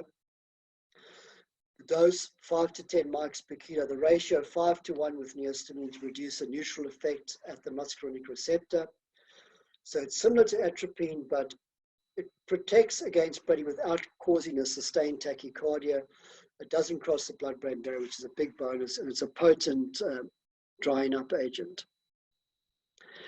So we don't really have to talk too much about rarer agents. Scopolamine, it's again a tertiary amine, crosses the blood-brain barrier, so it causes a lot of CNS effects. It can cause hallucinations, delusion, etc. And ipratropium does not cross the membranes. It's used for the treatment of bronchospasm associated with COPD and a beta blocker-induced bronchospasm. So at least one company, although we're giving them a hard time for charging us a lot of money, thought this is not good. This is a bad situation, having to use acetylcholinesterase inhibitors with all their problems and leaving the non-depolarizer behind to rely on the acetylcholine buildup to reverse a neuromuscular block and return neuromuscular function to normal. So there are lots of issues with it. So a company decided to try and do a completely new attack on how to reverse neuromuscular blockers. So they were thinking about a selective relaxant binding agent. Don't leave the non-depolarizer behind. Take it away. And they came up with a new drug called sugammadex. Their aims were that they could have full muscle relaxation throughout the whole surgery and still reverse the patient. So the surgeon would be happy. And no matter how long, even if the case finished 5 minutes after it started, you could still reverse the patient completely. Again, if you can't intubate, can't ventilate the patient and you paralyze them, undo that muscle paralysis, they might survive. To use it in all forms of neuromuscular disease in people with hepatorenal impairment, and stop taking patients to recovery with residual neuromuscular weakness. So the drugs they looked at were the cyclodextrins. It's a ring-shaped molecule consisting of 6 to 8 sugars. It has a lipophilic cavity and a hydrophilic exterior. It resembles a donut, and the hydrophobic interactions trap the drug into the cavity of the cyclodextrin molecule, leading to a water-soluble guest-host complex. So the molecule they came up with was sugammadex. They added 8 side chains to deepen the cyclodextrin cavity to accommodate the 4 lipophilic steroidal rings of rock. It was developed to bind rocuronium. They added some negatively charged carboxyl groups to the 8 side chains because rock has positively charged quaternary ammonium ions, so there's electrostatic attraction. And it forms very tight complexes, a 1-to-1 ratio with the aminosteroids, especially rock and VEC, and to a lesser extent pancuronium.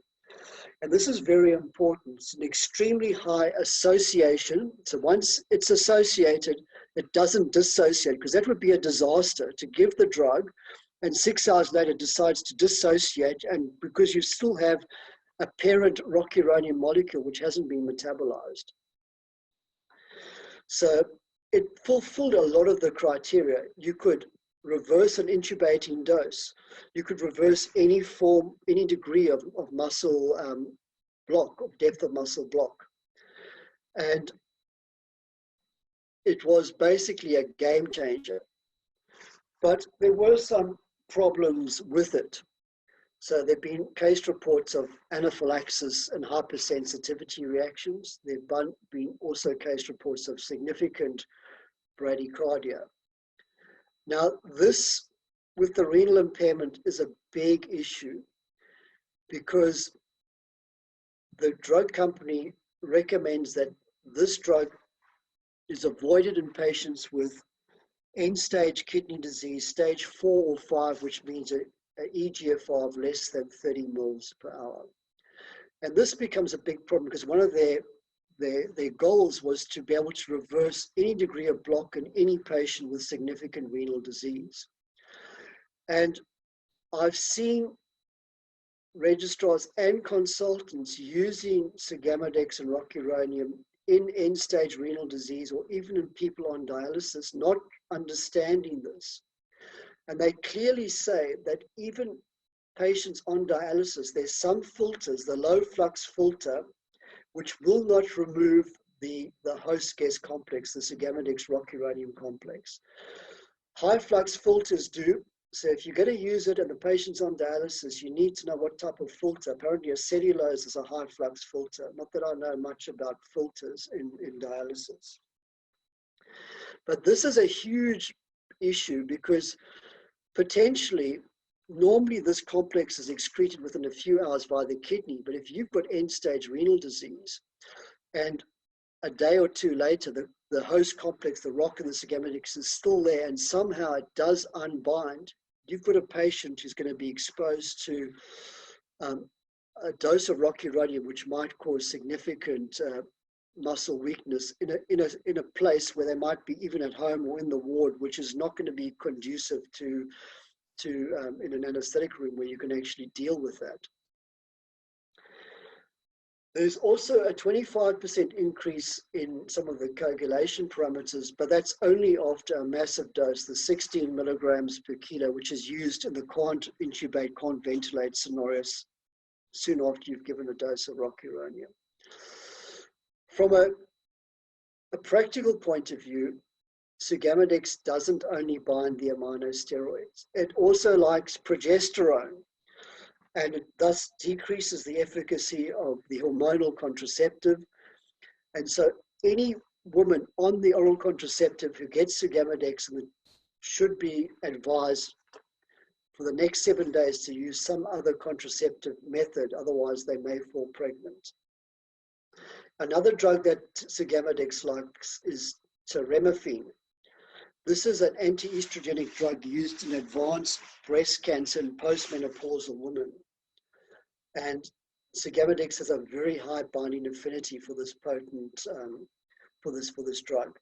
So if a person is on this drug and they've taken it on the morning of the surgery, you might have to use more sugammadex than what you thought to completely reverse the patient. Pregnancy, there's no data. They say balance up the risks and the rewards. And there have been case reports of morbidly obese people not reversing completely if you don't use the actual body weight. So rather, as with SUCs, if you're going to use sugammadex to reverse the morbidly obese, go big, use their actual body weight. So the biggest concern in Western health, obviously, is the cost. It's very expensive. We haven't got a deal like some of the other hospitals have. And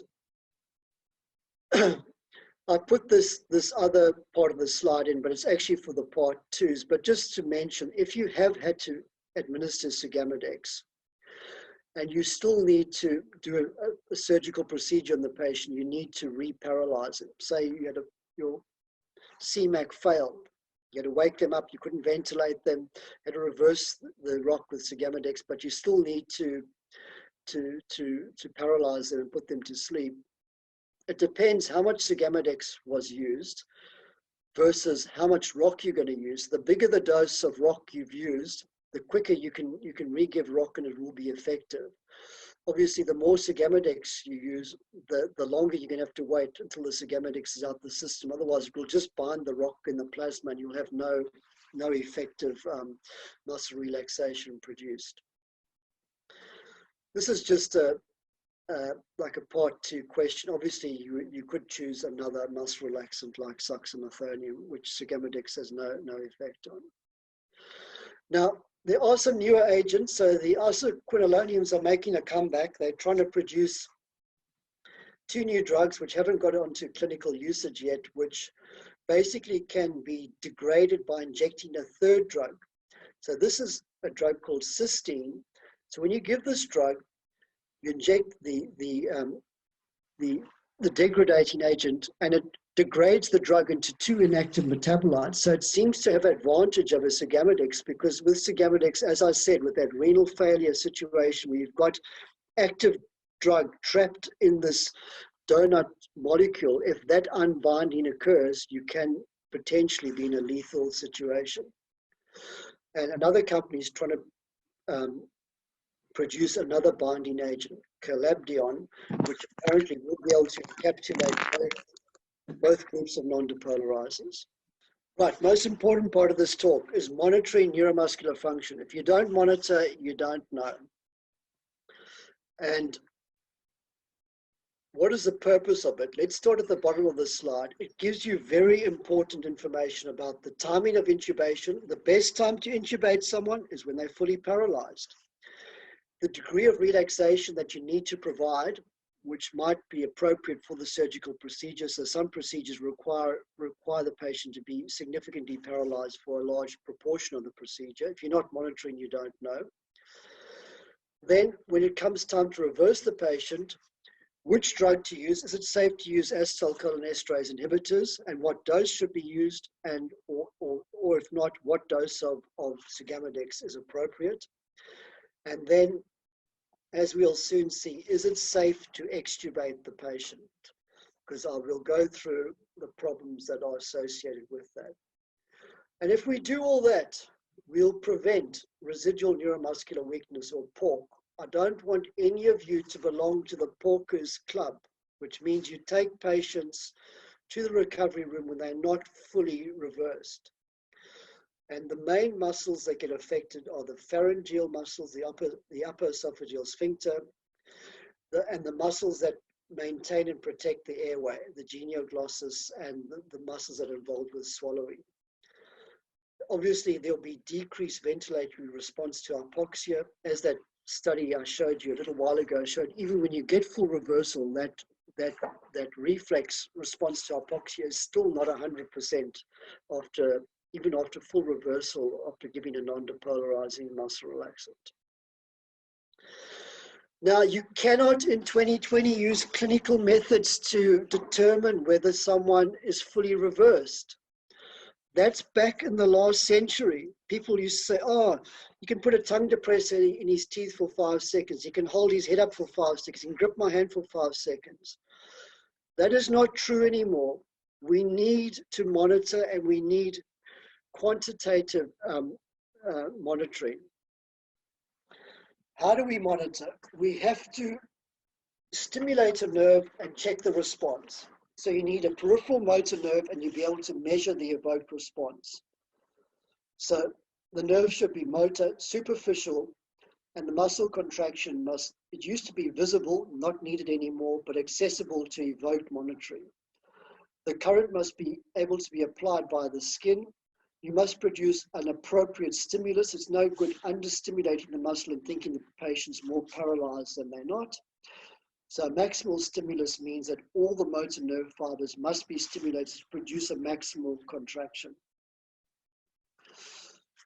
The features of the nerve stimulator: constant current, must be able to produce 70 milliamps, have a pulse stimulus of less than 0.3 milliseconds, monophasic and square wave.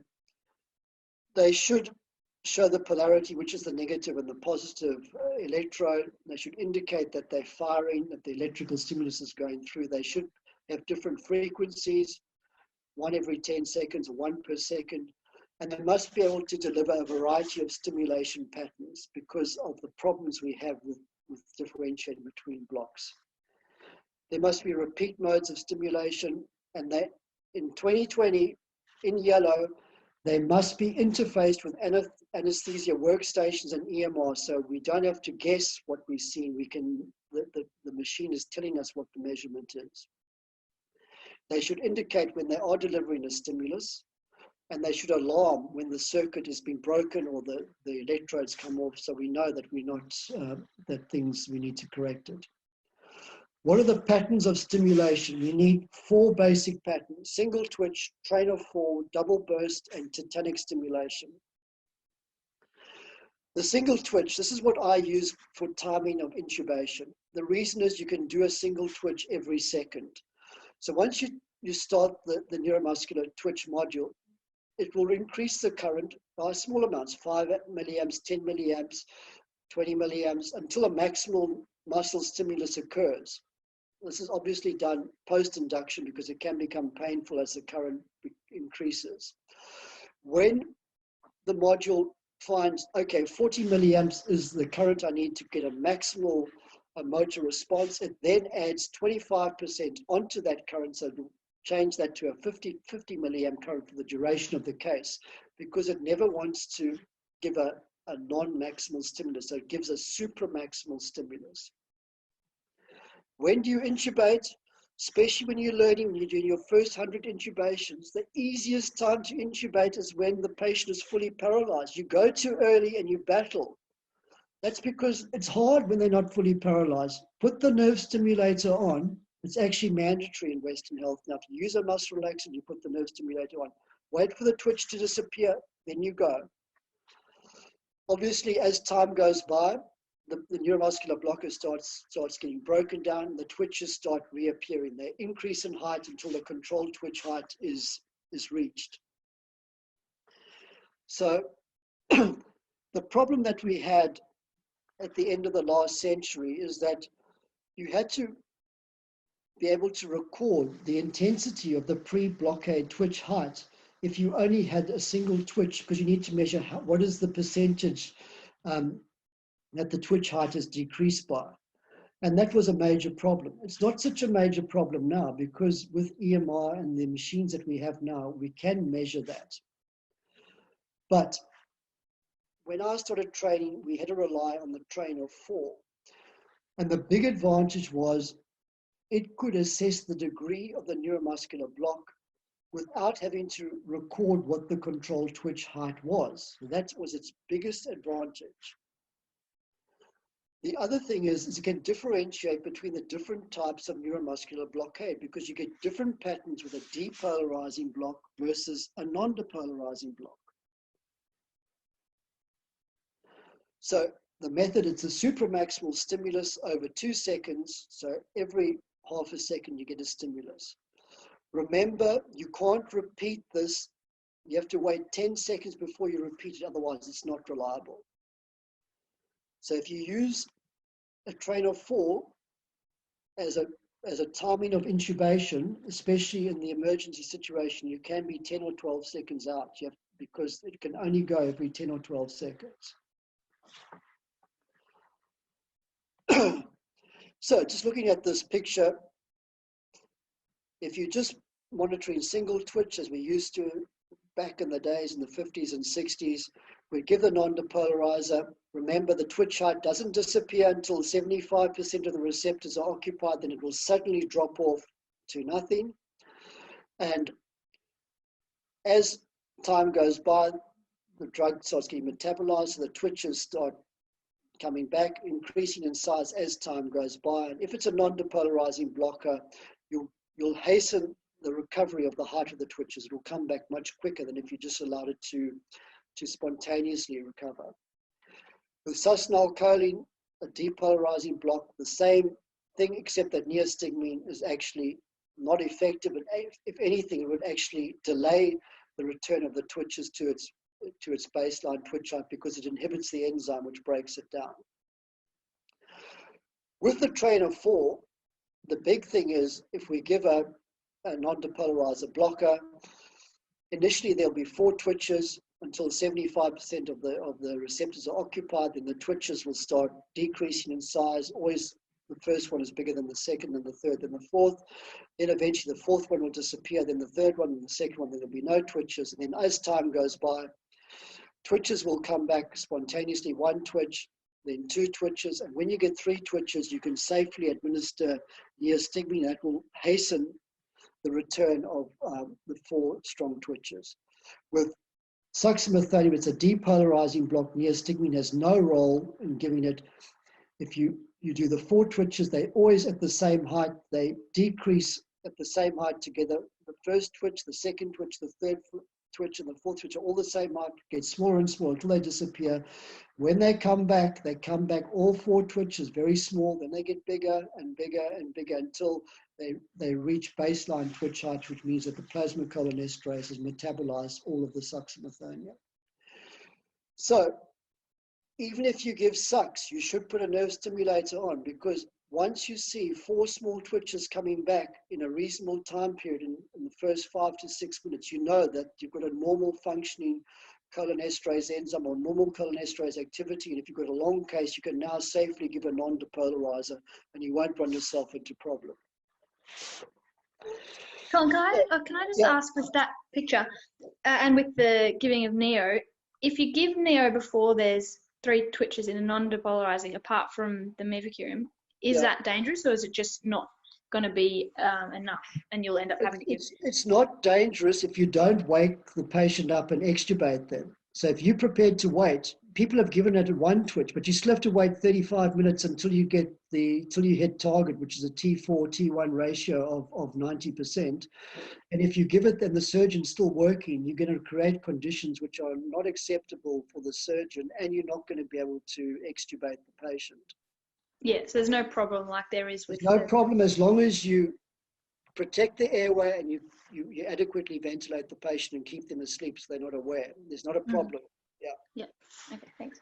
Sorry, Colin, just regarding the succinylcholine and the trainer 4, how is the trainer 4 useful in that scenario if you're still getting a trainer 4 of 4 throughout? Like the numerically, it's not changing, is it? It's because we're going to talk about a phase 2 block when we get abnormal metabolism of succinylcholine, and then you get a picture that looks like a non-depolarizing block. So I need to show you what it normally looks like. Okay. So just to make the point, a depolarizing neuromuscular block, it's all or nothing. All 4 twitches decrease equally in size until they disappear. And when they come back, they start appearing at the same time, all the same height. They get bigger and bigger until they're the baseline twitch height, which is full recovery. With a non-depolarizing block, it's different. So you're giving 4 electrical stimuli, but once 75% of the baseline twitch heights suppression has occurred, the 4th twitch disappears. You'll only have 3. Once it's 82% of baseline twitch height suppression, the 3rd twitch disappears. And at 90% of the baseline twitch height depression, you get the 2nd twitch disappears. Now, why do we need the trainer 4 count? So during certain surgeries, we need to maintain the count at about 1 or less to produce optimal operating conditions like intracavity surgery. And obviously, we need to know when it's safe to reverse the patient with neostigmine. Now, with a non-depolarizing block, we get fade, which means that the twitch height decreases as the twitch number increases. The first is bigger than the second, which is bigger than the third, which is bigger than the fourth. When your trainer 4 ratio is greater than 0.7, you can convert a patient from controlled to spontaneous ventilation with an endotracheal tube, because the diaphragm and the intercostal muscles would have returned to full muscle power. They'll be able to keep their CO2 completely normal if you put them on pressure support once the ratio hits to 0.7. But it's not safe to extubate them until that ratio is 0.9, because the last muscles to recover are the small muscles which protect, maintain the airway. Those are the genioglossus and the upper esophageal sphincter. They only recover full function once that ratio is 0.9. So if you pull the tube out when the ratio is 0.7, they will breathe all right, but they have microaspirations. They can't maintain the airway. If they've got a full stomach, they're likely to aspirate at this time, microaspirations, leading to morbidity and increased length of stay in hospital. Now, I just make this point. When I was training, we didn't have a machine which would tell us what the ratio is. We had to visualize it. And the problem that we had is that once the T4, T1 ratio is greater than 40%, we thought there's no fade. We've had full reversal. And that is absolute nonsense. There's a large period of time from a ratio of 40% to 90%, which we cannot visibly distinguish with the naked eye.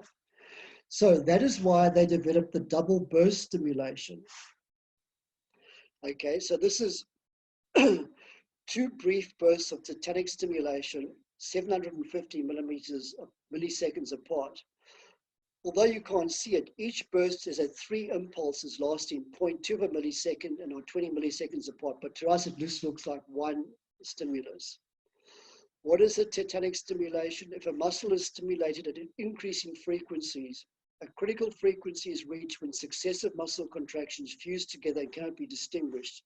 That's called tetanus. So this was brought in the late 1990s to try and stop us from overestimating that we had hit target, that we had got a ratio of 90%, because you're only comparing 2 twitches. So there was less inter-observer error, but there was still error. Okay, so there's the double burst compared to the train of 4. The train of 4, I'm trying to remember what is the first twitch height versus what is the fourth twitch height. And often once it got to this above 0.4, we thought it was the same height. Just couldn't work it out. Whereas with the double burst, you're more likely to see a difference in height and say, hey, we actually haven't reached target. But of course, when they do studies, if you just visualize it, people still overestimate that the 2 twitches are the same height at this sort of level. So it's now recommended to do it quantitatively on your anesthetic machine, on your monitor. Okay, with a tetanic stimulation, it's 50 hertz, so 50 cycles per second for 5 seconds. Remember that you can't do this. You have to wait 6 minutes between doing tetanic stimulations or post-tetanic counts. And this is because of this physiological term called post-tetanic facilitation. This is why we spoke about the presynaptic acetylcholine receptor. It's a positive feedback mechanism where acetylcholine or a very strong tetanic stimulus will mobilize that reserve acetylcholine up to the front line during tetanic contraction. And this is why we get massive amounts of acetylcholine released into the synaptic cleft. So even when we've got a profound non-depolarizing neuromuscular block, we can get twitches with a post-tetanic count. And it's an important method of us measuring the depth of block, because if you wait for the train of 4, there's a long period where the post-tetanic count can come back, which might be dangerous in certain surgical situations. Now, we've got to differentiate between these 2 types of neuromuscular blockade. So what is fade? So fade is when the twitches decrease in height, 1 to 2 to 3 to 4 in a train of 4. With a non-depolarizing neuromuscular block, you get fade, okay? You get a fade with tetanus, which means if you do a tetanic stimulation, as time goes by, the muscular contraction gets less and less until it disappears. With a depolarizing neuromuscular block, you don't get fade. So the contraction in the beginning is very weak, but it stays for the duration of the electrical stimulus. So the first big difference between non-depolarizers and depolarizing neuromuscular blockers: one, you have fade, the other one, no fade. What about post-tetanic facilitation? So the definition of this is that the first twitch after a tetanic stimulus is of greater amplitude than the twitch which was present before the tetanic stimulation. And this is because of that positive feedback mechanism with the pre-junctional acetylcholine receptor letting lots of acetylcholine into the synaptic cleft, more than the acetylcholinesterase enzyme can cope with for a short period of time. So when you get post-tetanic facilitation, the first twitch after the tetanus is bigger than the twitch before the tetanic stimulus. But then with time, as the acetylcholinesterase regains its mojo and starts breaking the acetylcholine down, the second twitch is of smaller amplitude, the third is of smaller than the second, the fourth is smaller than the third, etc., etc. So a non-depolarizing neuromuscular block post-tetanic facilitation is present. Bigger, smaller, smaller, smaller, smaller, smallest. And the first twitch is always bigger than the twitch that was present before the tetanic stimulus. With a depolarizing neuromuscular blocker, it is not present. If there are twitches, they're all the same size no matter what, no matter how long you carry on doing the post-tetanic count for. Now, they used to say that post-tetanic stimulation was to be used in the recovery room to diagnose PORC, or residual neuromuscular blockade. But of course, that is practically impossible unless you hate the patient, because it is so painful in the awake patient that it actually has no place in clinical practice. The only thing we can do is prevent it by monitoring the neuromuscular junction correctly with a working nerve stimulator after administering a neuromuscular blocker. So this post-tetanic count is a very important component. So what we do is we do a tetanic stimulus for 5 seconds. Every stimulus is always supramaximal. We then wait for 3 seconds to allow all that reserve acetylcholine to get into the synaptic cleft. And the monitor nerve stimulator then, after that 3-second delay, delivers an electrical stimulus every single second. And we can use that in profound neuromuscular block when there are no twitches on the train of thought to see how deep is our block. So if we've got no twitches on the post-tetanic count, our block is extremely deep.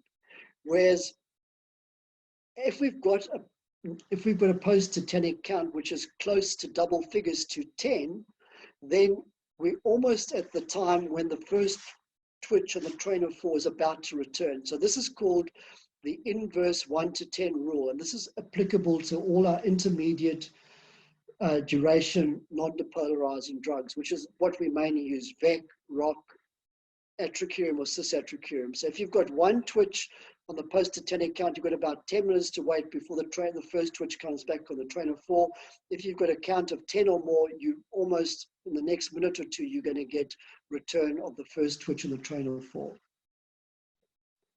So why do we talk about it? Because there are certain situations like retinal surgery or intracranial surgery where the slightest swallow, gag, or cough can have devastating consequences, where we might need to maintain the level of block at a post-tetanic count level. Like we can't allow the post-tetanic count to go above 3. And I've certainly had to do that when I was training. Just to remind you, because of post-tetanic facilitation, because there's lots more acetylcholine there for a while, more than what the acetylcholinesterase enzyme can cope with, you've got to wait 6 minutes before you repeat this test. You can't do it quicker than a 6-minute turnaround time. And this is how we grade our blocks. I've shown you this before. The intense block with no post-tetanic count, whereas a deep block has a post-tetanic count. Once the post-tetanic count is above 10, we'll get return of the train of thought. That becomes a moderate block. And as I said, there's certain situations where you might need to maintain that intense, that deep level of block, like retinal surgery or intracranial surgery when they're working on a brain tumor. This slide you've seen before, showing you that just because 3 twitches have come back doesn't mean that the drug has been completely metabolized. It means the drug can be reversed with neostigmine, or at this stage, when there are 3 twitches back, the surgeon may reliably complain about that the level of muscle relaxation is not adequate for his surgical procedure. So you need to monitor. So there's a TOF box in our anesthetic chart now. You need to record the train of thought every 15 minutes. When the train of thought count is 0, you should record the post-tetanic count. Obviously, once the post-tetanic count is in double figures, your train of thought twitches are about to come back. So then you record the train of thought. And when you have 4 twitches back, in brackets, you need to put the ratio. So as an example here, there are 4 twitches, it's a 7% ratio. So the main thing for this is that I can see when all you buggers have gone home, and I've got a problem with a patient in recovery, I can see when did you reverse the patient, was the dose adequate, and you also need to record the target, the best result that you got after administering the reversal. Because if you've taken the tube out and the ratio is only 70%, and I've got problems in recovery, I'm coming after you. I'm looking for you, even when you get home. Because this is the only way pork can be eliminated from the recovery room, by monitoring, recording the target and say, I hit target. If there's a problem in recovery, it's not because I've got residual neuromuscular weakness. The depth of block I've talked about before. So intracavity surgery, they might only tolerate a train of 4 of 1, whereas with retinal and neurosurgery, you might have to increase the depth of the block and keep the post-tetanic count below 5. Now, most of our procedures are done laparoscopically, and this has caused some confusion because at some people you can rely on a not such a deep level of neuromuscular block and the surgeon is happy, whereas other times they seem to be unhappy. And is it just the surgeon being difficult, or is there some physiological reason? And it turns out there are patients who have low intra-abdominal compliance. That means lots of pressure means small volume increase, because the surgeons need to create a space between the abdominal wall musculature and the organs that they're working on. So obviously, if your patient's not well paralyzed, you've got low intra-abdominal compliance, but also if you've got an active sports person with a 6-pack, someone who's had a recent abdominoplasty, some morbidly obese person who's tipping the scales at their top weight ever, especially with central obesity, intra-abdominal fat, a fatty liver, and with a distended stomach and bladder, all this makes it difficult for the surgeon and may need us to keep the patient deeply paralyzed to facilitate optimal conditions for the surgery. Whereas on the other hand, there are patients with a high intra-abdominal compliance. And these are women who've had 3 or more term pregnancies, people who've had previous laparotomies where they've cut through the abdominal wall muscles. They're people who've lost lots of weight, head down position. And also if you bend the patient by flexing the hips or in a beach chair position, you tend to get more volume, more space created with the same amount of pressure. And obviously if you keep the patient deeply paralyzed, the surgeon will be happy, it'll be easy, you have lots of space to work with. Now, one of the main aims of this talk is to stop people becoming porkers. So I used to get this sticker on my locker when I was training in South Africa. Every time a recovery room nurse thought I'd brought a patient to recovery room that was incompletely reversed. So I picked up quite a few of these pig stickers before I actually learned my lesson. So what are porkers? These are anaesthetists or registrars who administer reversal agents prior to the return of the 3rd twitch of the train of 4. They extubate the patient prior to hitting the target of 90%, or they don't even record neuromuscular monitoring, and they just transfer the problem to the recovery room so they can get on with their list. PORC stands for post-operative residual curarization, because curare was one of the first drugs that was used, the first non-depolarizing drugs used in the 50s. Now, I'm sorry it's 12 o'clock, but I need to talk about this, the different types of blocks. So you get a type 1 block, which is a typical depolarizing neuromuscular block, a SUX block. So the train of 4 count, there's all 4 twitches are there or none are twitches. All the twitches are the same height. There's no fade. The first twitch, the second twitch, the third twitch, the fourth twitch, same amplitude. If you do a tetanic stimulation, it's not a very strong muscle contraction, but there's no fade with time. There's no post-tetanic facilitation. So after a tetanic stimulus, there's no increase in height in the twitch size. And this is what happens with a normal depolarizing neuromuscular block. People who have normal cholinesterase activity. Whereas with a typical non-depolarizing neuromuscular block, this is also called a closed channel block because you never open the channel. It's a competitive block, as we've discussed, with neostigmine increasing the amount of acetylcholine at the synaptic cleft. So with a train of 4, you can have any number from 0 to 4. There's always fade. The first twitch is bigger than the second, which is bigger than the third, which is bigger than the fourth. If you do a tetanic stimulation, initially the muscle contraction is strong, but as time goes by, fade happens because the non-depolarizer drug is also blocking the pre-junctional acetylcholine receptor, inhibiting that positive feedback mechanism. Post-tetanic facilitation is present, which means after a tetanic stimulus, the first twitch is of greater amplitude than the twitch before the tetanic stimulus, and each subsequent twitch gets smaller and smaller in size until they disappear. And this occurs with a normal non-depolarizing neuromuscular block. But why do we talk about this? Because we get 2 cases in our M&M every single year. And this is because of a phase 2, which is an atypical depolarizing neuromuscular block. And this is a block caused by succinylcholine, but it looks exactly like a non-depolarizing block. It's got the train of 4 ratio exists. There's fade. There might only be 1 twitch back. If you do a tetanic stimulus, fade is present. Post-tetanic facilitation is present. So this is one of the reasons why if you give SUX, do not give a non-depolarizer until you're sure that the SUX is being metabolized in a normal fashion.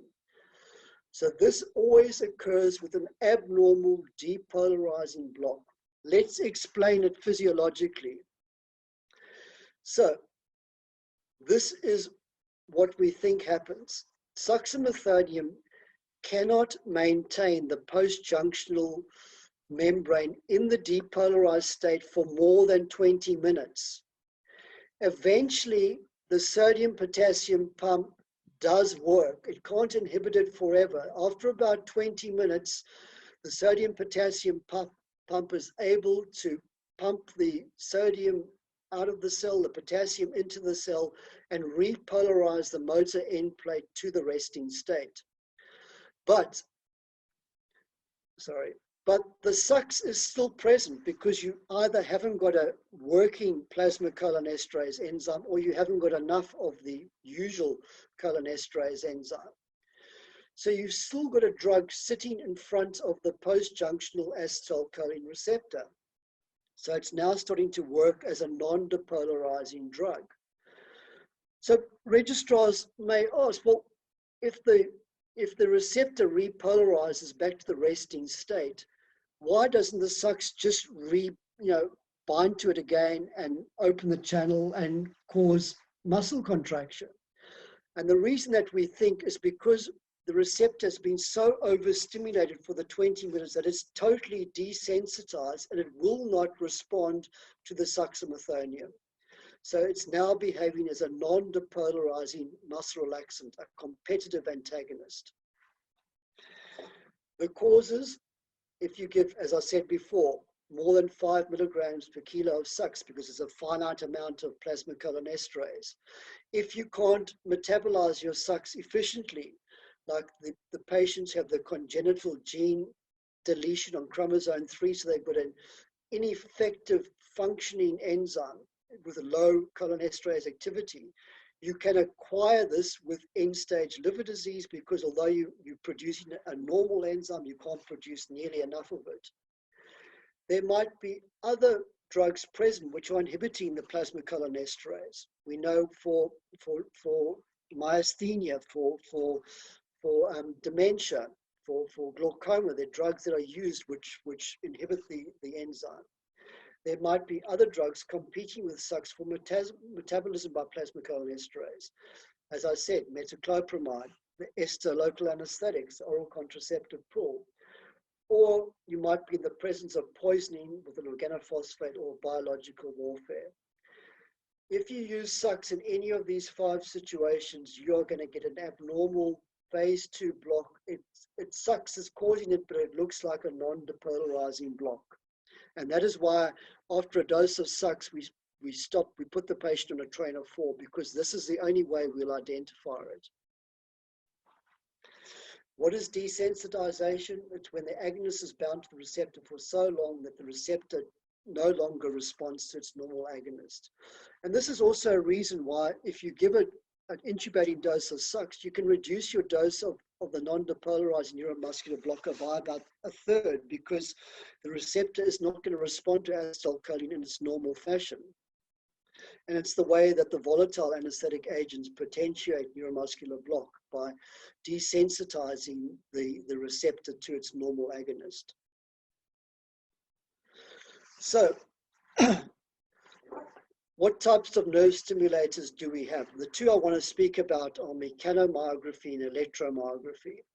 So at Western Health, we've got sort of like NMT mechanosensor. It's not a true mechanomyography, but it's a plastic device applied to the thumb to simulate mechanomyography. Now, it's very important, a couple of things, that this is set snugly between the thumb and the index finger, number one.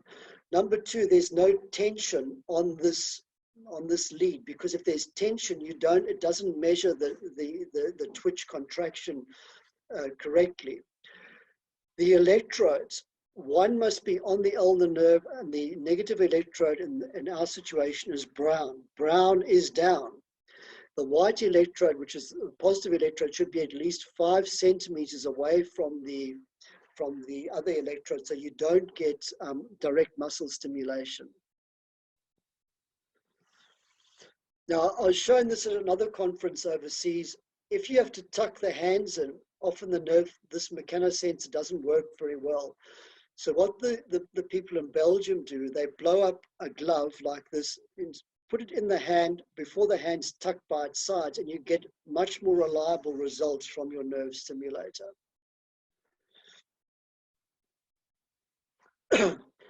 Now, if you go to Joan Kerner, we've now got the EMG as well, which is a more reliable way of measuring the neuromuscular junction, because it doesn't rely on the hand having to move or the hand to twitch. It's actually measuring a compound action potential, which is a graded response proportional to the number of motor units activated. So it's only assessing the neuromuscular junction. So it's much more reliable if the hands are getting tucked in. Like if you're doing a big, long gynae oncology case and you tuck the hands in, use the EMG and not the mechanosensor. Both are available at Joan Kerner.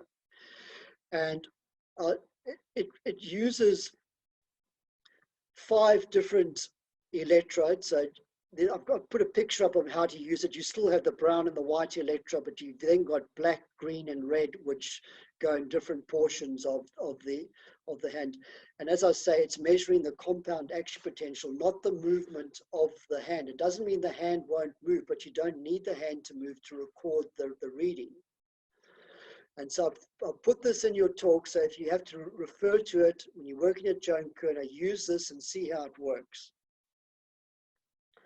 Now, I wanted to speak, look, I'm not a fan of the surgeons, but I just want to give them some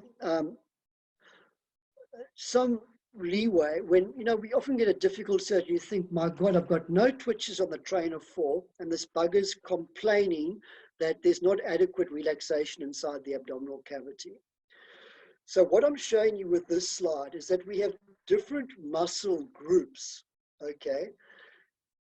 The most important thing is that the muscle groups with the biggest blood supply, like the diaphragm and the abdominal wall muscles, although they become paralyzed earlier than other muscles, they also are the most resistant muscles. And in a short period of time, they start recovering much quicker than the small muscles that we're monitoring, the hypothenar eminence at the ulnar nerve. So you can have this disconnect where you're thinking there's no twitches on the train of 4, and the surgeon is complaining about inadequate muscle relaxation. Of course, the reason why we monitor the ulnar nerve and the hypothenar muscles, because these are the muscles that most closely appropriate those small muscles that maintain and protect the airway. And these are the muscles that we need full return of muscle power so that we can safely extubate the patient and return them to the recovery room and don't get a pig sticker on your locker. So there are some anaesthetists who, if they do have this problem with a surgeon and this disconnect where it appears with the monitoring of the ulnar nerve, there appears that they're deeply paralyzed, but the surgeon's complaining. So what you can then do during maintenance of these cases, when it's an intracavity operation, you can monitor the orbicularis oculi, which is innervated by the facial nerve, which more closely simulates muscle tension in the abdominal wall and the diaphragm. And I've just put a picture of that up there. Not that I often do that, but it can be done. Of course, if you've got a BIS monitor on, that makes it a bit more difficult. But that is the answer in the exam as well, that this muscle group simulates what's happening for the surgeon at the abdominal wall area and the diaphragm, whereas we are wanting to monitor the small muscles in the hand, because they the most closely approximate the muscles that we are most worried about regaining their muscle power, which are the muscles that protect and maintain the airway. So for maintenance, you may monitor the facial nerve, but for reversal, you must monitor the adductor pollicis, because that is the closest indicator of what's happening with the muscles that protect and maintain the airway.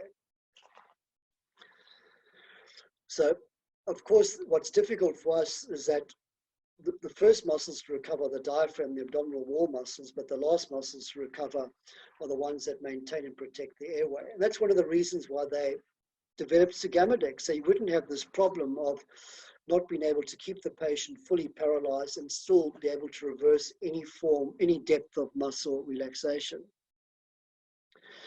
So when you work with me, this is how I expect you to work. So you will use a nerve stimulator if you're going to use a muscle relaxant. So prior to induction, choose the single twitch mode. Why? Because you can do a stimulus every second. You can time intubation much better than with the train of 4. The train of 4, you have to wait 10 to 12 seconds between delivery of the next train of 4. Post-induction, start the neuromuscular twitcher. Remember, it takes about 20 seconds to determine a supramaximal stimulus. Often, if you haven't given enough propofol, the patient will start responding by saying, my hand's starting to hurt. Doctor, give more propofol. This patient's not asleep, before you administer your neuromuscular blocker. Unfortunately, we've had one case recently where a patient was paralyzed and the propofol was going onto the floor. If you had put a nerve stimulator on and done this, you would have realized long before you gave the muscle relaxant that the patient wasn't asleep. So it will take about 20 seconds to determine the supramaximal stimulus. So even if you forget to start it and you've given the muscle relaxant, remember you can still do it, because it takes a long time before you occupy 75% of the receptors, so the twitch height stays the same. That's all it's looking for, the module. It's only after about 45 seconds that the twitch height starts diminishing. Intubate when the patient's fully paralyzed, when the single twitch is gone. Then post-intubation, put it on train of 4. And I usually, if the train of 4 is consistently 0 after about 15 minutes, I'll do a post-tetanic count just to try and see where I am in my depth of muscle relaxation. Maintain an appropriate train of 4 for the operation. Okay, don't be bitchy to the surgeon and just let him work under poor conditions, non-optimal conditions, because all it does is just make the operation go on for longer, and you have to spend more time with them anyway. Remember the relationship of the post-tetanic count to the return of the train of 4, the inverse 10-to-1 rule. So if you get double figures with the post-tetanic count, go back to train of 4. The first twitch is about to come back. If you've only got one twitch on the post-tetanic count, you've got at least 10 minutes to go before the train of 4, the first twitch comes back with the train of 4. When you're getting to the end of the operation, you need to see where you are in terms of muscle relaxation, so you can choose the appropriate reversal agent and the dose. 2.5 and 0.4 is not appropriate for every single patient. And if you've given the reversal and you haven't hit target, keep the patient asleep and keep them intubated. And then you need to decide, what do I need to, can I give more reversal? It depends how much neostigmine you've used. If it's sugammadex, certainly you can. Or do you just have to wait it out, because you know that time is your friend. As time goes by, the neuromuscular blockers get metabolized, their concentration starts dropping, whereas the level of acetylcholine seems tends to remain constant for the first hour after giving neostigmine. And only when you achieve the target, which at this stage is a T4-T1 ratio of more than 90%, do you turn your anesthetic off and you extubate the patient and record that number on your anesthetic chart. And that is the end of it.